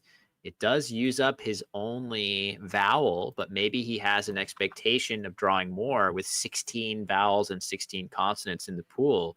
This is kind of a cool way to set up a good spot for that last S. The only drawback, of course, is it scores not that many points. But then again, Morris, there just weren't that many points on offer on that turn anyway. Yeah, I think that's very fair. One thing I'm also noticing is you told me as a scouting report before the game that Enoch plays very quickly. Is this typical for him to spend this much time up to this point in the game and actually be behind on the clock? Great point. Didn't even notice that. That is not typical. I think I said something like, I'm incredibly confident that Josh is going to use more clock than Enoch. There's still plenty of game here for that to, become true, but certainly not yet.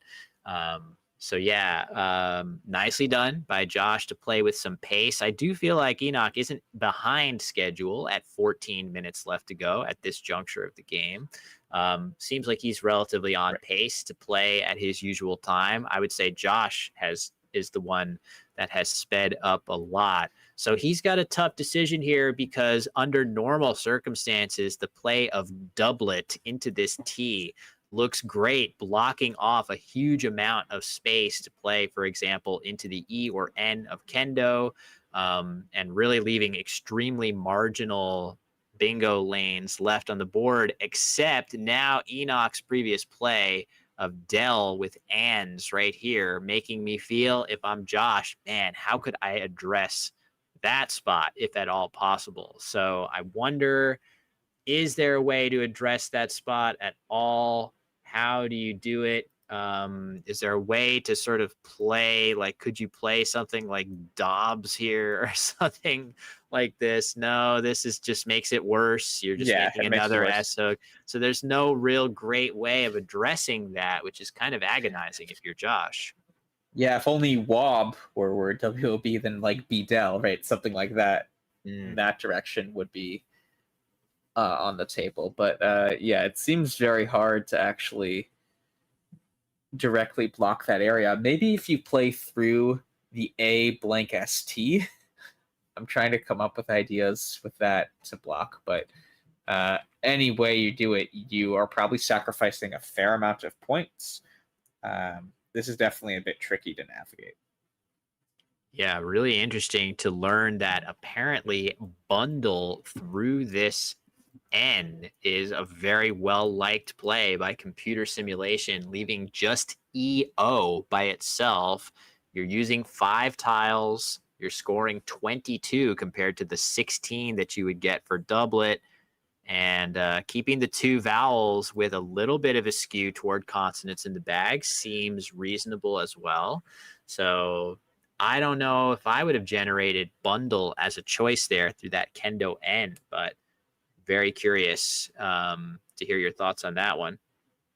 Yeah, well, one nice thing it does, I mean, if you think about ability in the future for bingos to occur as just how many places on the board are there where you can put 7 contiguous tiles, bundle actually limits that a lot on a few different rows, right?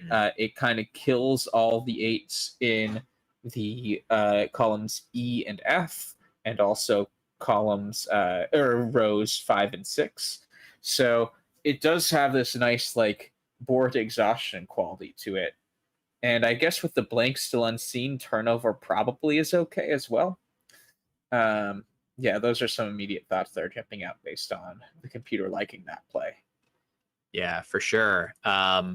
Definitely also want to note the importance of the Y here. If Josh can draw the Y, all of a sudden, this is the only hook to ST that lets you really address the and hook. You could just get a really short play right here that blocks that S and really leaves Enoch with no great ability to play a 7-letter word afterwards. So I guess I also would be concerned if I am Josh. I would be wanting to think about plays in this spot like preemptively, because if Enoch were to play something here, all of a sudden, if it's the right word here, I guess LAC is too easy to block with an E hook, but certain letters, I guess, is the O. No, I guess Maybe this is why I. bundle is strong, actually, because Yeah. plays after that, if you keep OE, for You- lock you have loco, for Yeah. lack you have lace.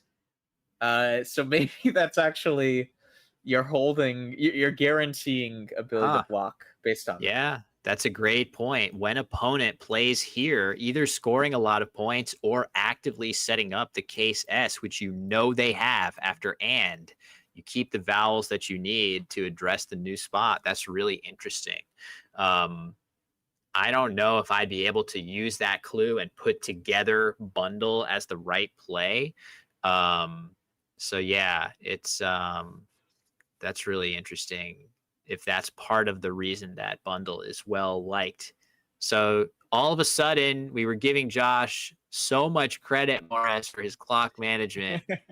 And all of a sudden, this very tricky position, it's just so easy in Scrabble, isn't it? To sort of come across a position with no clear answer, and you could think about it for so long.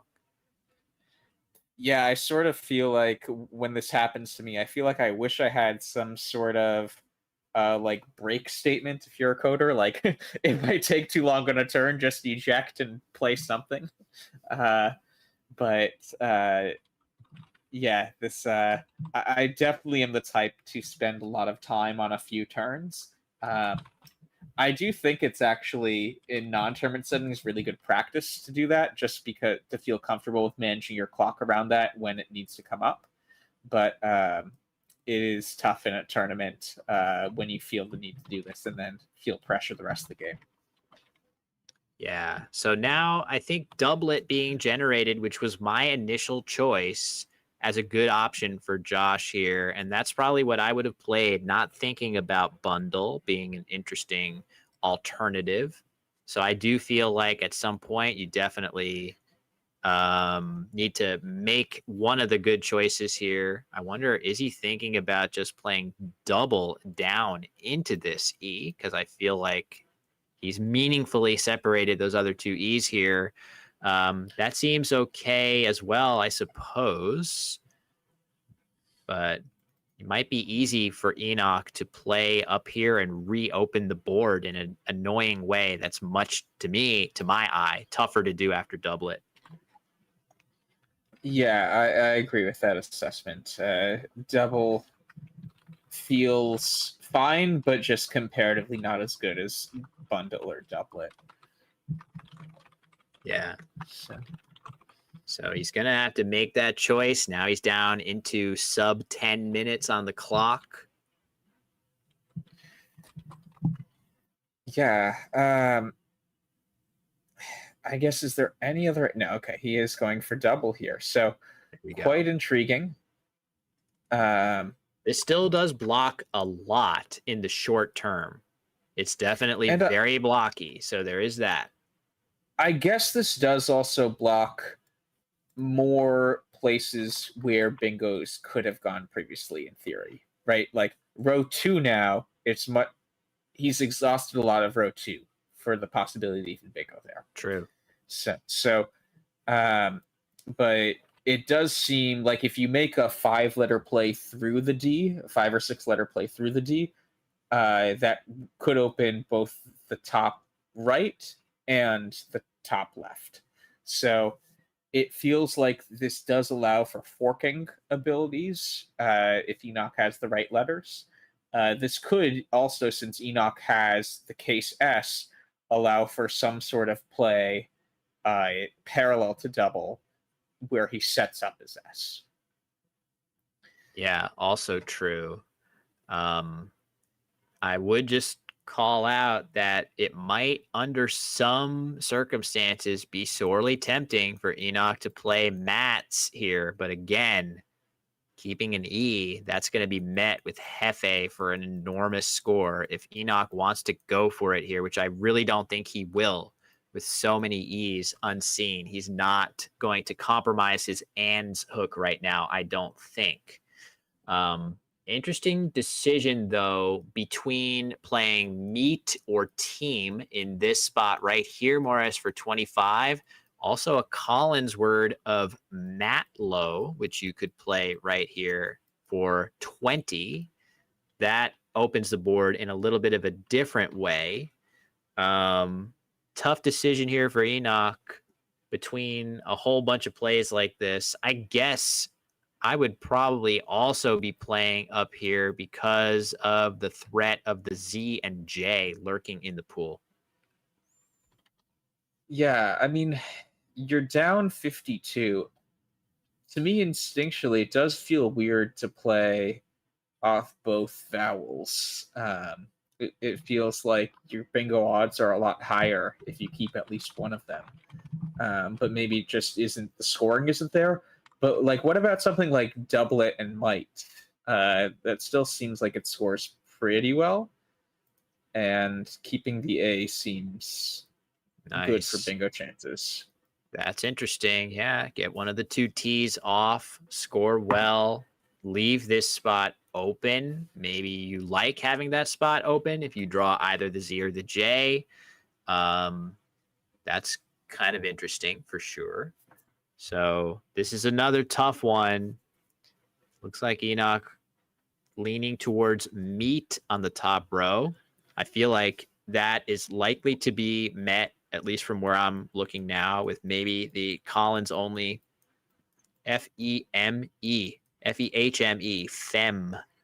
That scores pretty well, leaving J-E-I. Not sure that you can do too much with that open M, and you would certainly want to close it with that blank lurking if you're Josh. So, now Enoch's come around to your suggestion, Morris, of might. That seems like a pretty good idea as well. Yeah. So I think the good news for Enoch is if by making these sorts of plays, you're probably preserving the and lane for at least one more turn. Given that the doublet spot is so fruitful, it seems pretty likely Josh is going to go in that area of the board, and it gives you at least one more turn to potentially catch up. Yeah, that's a good point. So interesting tile that I'm just now noticing, this H. With this H, is it worth going ahead and playing something like FEH right here, or is that too much of a risk to open anything new? The nice thing about playing it is that it gives Josh an easy way on a subsequent turn. For example, he could play FEH and then JEE on his next turn. That seems like a good two-turn sequence to address the ands hook. Yeah, could he do something more wild, like save the H for one turn and then block it the next turn? I'm just trying to think if there's you could play you could play this. You could play JEED. That seems like you keep the H to, use on a future turn. You're scoring at least similarly well, getting rid of the J while you can. Seems also possible that that's a viable play. Yeah, maybe it's just better to play FEH right away now that I see it. I love the two-turn nature of that, right? Like for one turn and one turn only, you're giving Enoch a chance to play a 7-letter word that hooks onto the F in that spot. If he doesn't have it, you follow up immediately with the play that blocks both the newly created lane and, more importantly, the S hook right here. So I really like that as you get one chance to play, one more bingo. Even if you do play it, right? Let's say you do play something off of this. Maybe I can counterplay. Whoa. Check this out. Just the H for 9 points only. I understand that this is maybe a little bit of a better of a block, but spending a turn to score only 9 feels like way too many points to leave on the table here. The other puzzling aspect is, why is the H better to discard than the F given the CH spot? Right? Like, it feels... Oh, yeah. Why not just block with the F? Yeah, totally. Like, it feels weird to me. Like, is there something that the F? Is there like a specific thing he's going for with the F and J? Like that's the part that Uh, seems surprising to me. Yeah, I mean, you still keep Hefe on the rack, of course. So maybe you're hoping after an opening play by Enoch, you get that. But I think that was a miscalculation there of, and I just feel like what can happen, right? What if Enoch has the Z and he just plays something here? All of a sudden, you've played for only 9. And if Enoch has a sufficiently high scoring play here, you're going to be trailing on the scoreboard, right? Like that's, you got to be careful. The score is not so far out of reach in your favor that that is the only threat to your continued control on this game. What if Enoch has drawn the Y and plays some big play here with a Z or something like that? Anyway, he doesn't. We're going to see Gaeta in this spot. Continuing to burn tiles towards that blank, I feel like. And this G is going to be kind of annoying to deal with as well, Morris. Yeah, this is the other weird thing about the H is SH words are still a thing off of and. So True. it feels to me like that could still be in play long term. It's not a total kill. And wow, getting the blank too. Yeah, it wouldn't shock me if he could be able to bingo in the spot that was sort of blocked on a future turn. Wow, yeah. So this turn now becomes kind of a gut checker.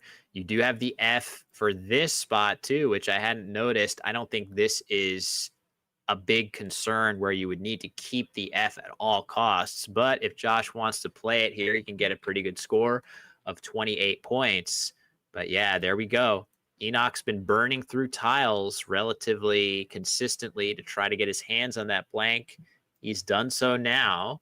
And now his task is going to be get a bingo down somehow, some way on this very constricted board.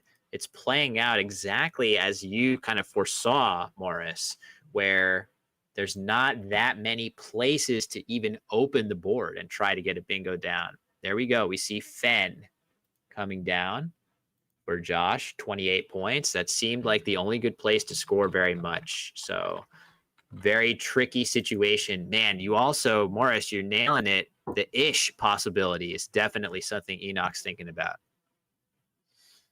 Yeah, so I'm trying to see what kinds of ish things would be available in the bag. I guess actually another key tile that Enoch drew was the Y, so he can avoid the sty blocks now. I guess maybe NY off of, oh no, sorry, that's a D, not an O at the bottom. Yeah, but it feels like a 2-tile play with the Y right now could be good to really get close to bingos either with the G or with the H. Yeah, I mean, you could just play Yin right here for a decent score of 22. I do just worry that after this, when you do eventually get your bingo, it's very likely either to be from the G. Ideally, what you would love is to get one, as you said, ending in ISH. If you could do that, then you have some real winning chances here. Bingo from the G doesn't really score that much. It can't reach this double word score here. It's going to end 1 square short, and it's going to give triples back to Josh. So if I'm Enoch, I really, really want to play something ending in ISH. And it's kind of tough to see how is Josh going to address that possibility while also using either of the J or Z here. Yeah, I would have spent a lot of time on that turn just because I feel like you actually need to be fairly specific on that fish for ISH.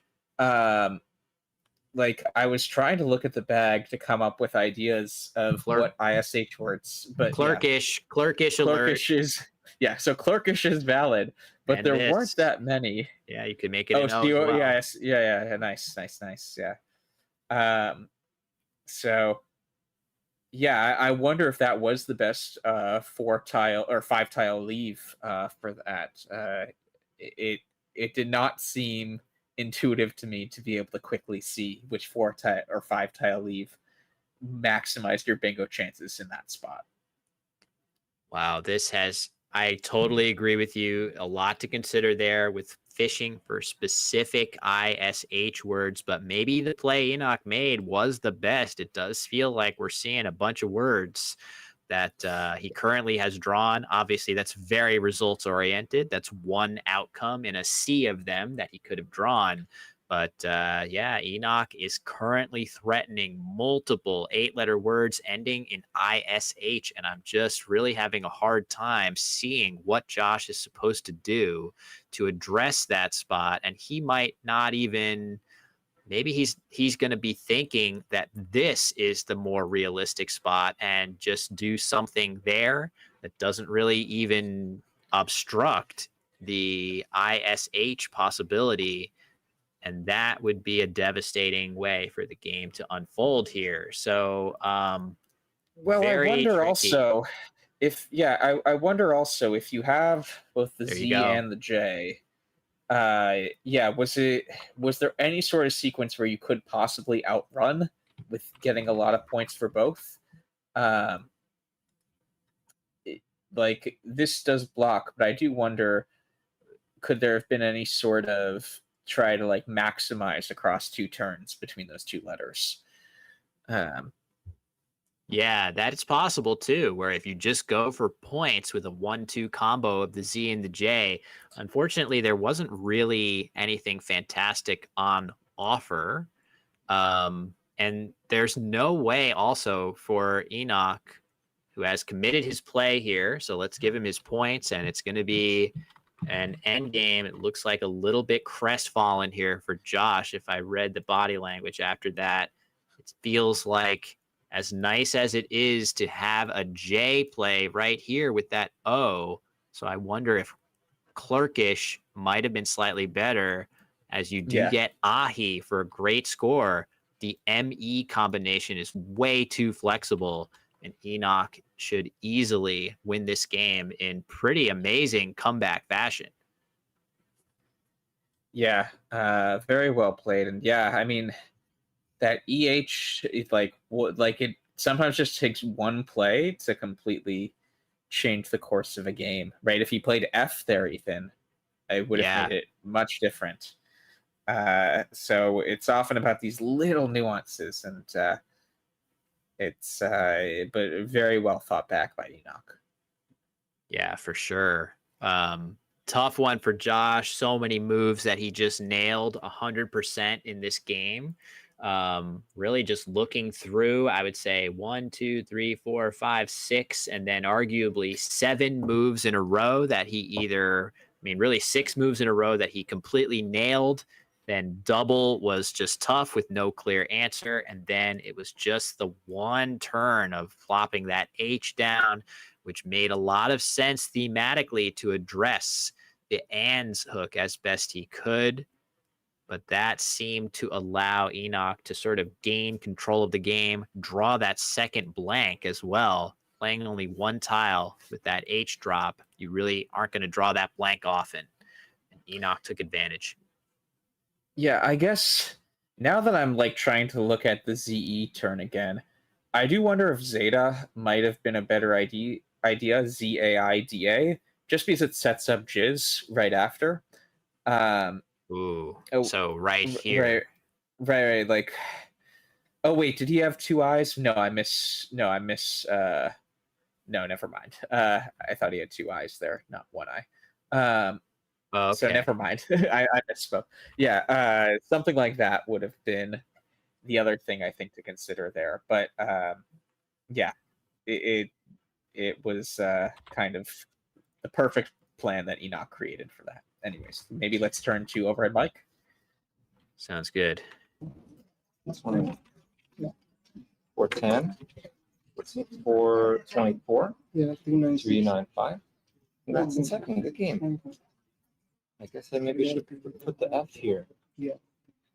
But I wanted to use that for scoring. I thought it just wasn't as likely and something in ish, but yeah, because I thought I was afraid of getting outrun too.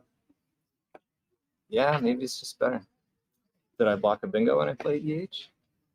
What happened? No? You won. Oh, congratulations.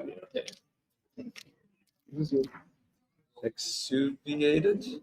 Hold on to this thing. Yeah, I think I like exuviated. Yeah, that's good. Yeah, I like exuviated. Did you have it? No. Hold on to the thing. So let me just. Oh. Something. Yeah. And then I want to fish. Let me go again. Yeah.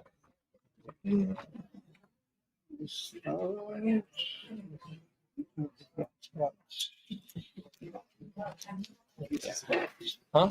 It's about. I was considering this at that point. Oh, town. No. Is that good? No. Yeah, I don't think so. I don't play. Hmm. I mean, only last 2 times. So. Huh? Last 2 times. How you played this? Oh, EL. Yeah. So still one down. Huh? One down. Sorry, what? I was considering one down. Oh. Huh. Yeah.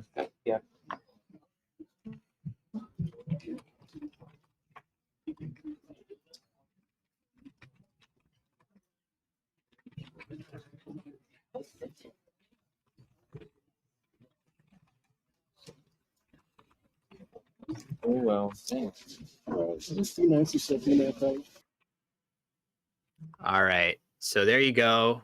Tough. It seemed like Morris Josh immediately said, maybe I should have played my F there, but he wanted to keep it for that good scoring spot, worrying a little bit about being outrun. I think those are very reasonable concerns, but man, I really liked just playing FEH there, and then the follow-up play of your JEE is going to deal with it so conclusively as long as Enoch does not have anything on that one turn. And even then, you can probably get away with it scoring well in response with that J. But really the only blemish on a fantastic performance by him, we've seen a bunch of games of Josh's, and he's still going to finish right at the top of the standings. That was a lot of fun. I really enjoyed commentating those 3 games with you, Morris. What is your reaction to what we've seen today? Yeah, it's really interesting. And I think like seeing people play after Nigel is interesting because we do see kind of the struggles that most top players have in a game, right? Nigel would kind of just instantly formulate a plan, and then as a commentator, your job is to then try to decipher what that plan was and why it's the best. Whereas in these sorts of other games, we get to see people struggle with things we kind of naturally struggle with, like, do I take points now? Do I block? What letter is more important given the position of the board and the tiles in the bag? All that sort of stuff. Yeah, for sure. So that's going to do it for us here. Seeing some thanks in the chat for the quote unquote marathon. And it really is a marathon, 31 games. The crazy thing is there's another event just around the corner that is equally long, if not longer, which is insane to say. But this one was phenomenal. We saw absolutely unbelievable plays from both divisions. Of course, the legendary Nigel Richards treating us to many absolute classics of games, the likes of which, I mean, frankly, it was an incredible treat. I know, Morris, you said you were looking forward to commentating some Nigel games, but he beat you to the punch and clinched victory in the tournament before the final day. Tough break, but I think you'll get your chance soon enough. Yeah, well, it is, and it's also amazing just to see Nigel play in general. I know he took a few years off post-pandemic, and just seeing his mastery, like, it maybe we just have better analysis tools now, but to me, it seems like he's basically in his best form we've ever seen him. And he's in his 50s. Like, that's so rare for a mind sport athlete to kind of reach their mental peak at that age.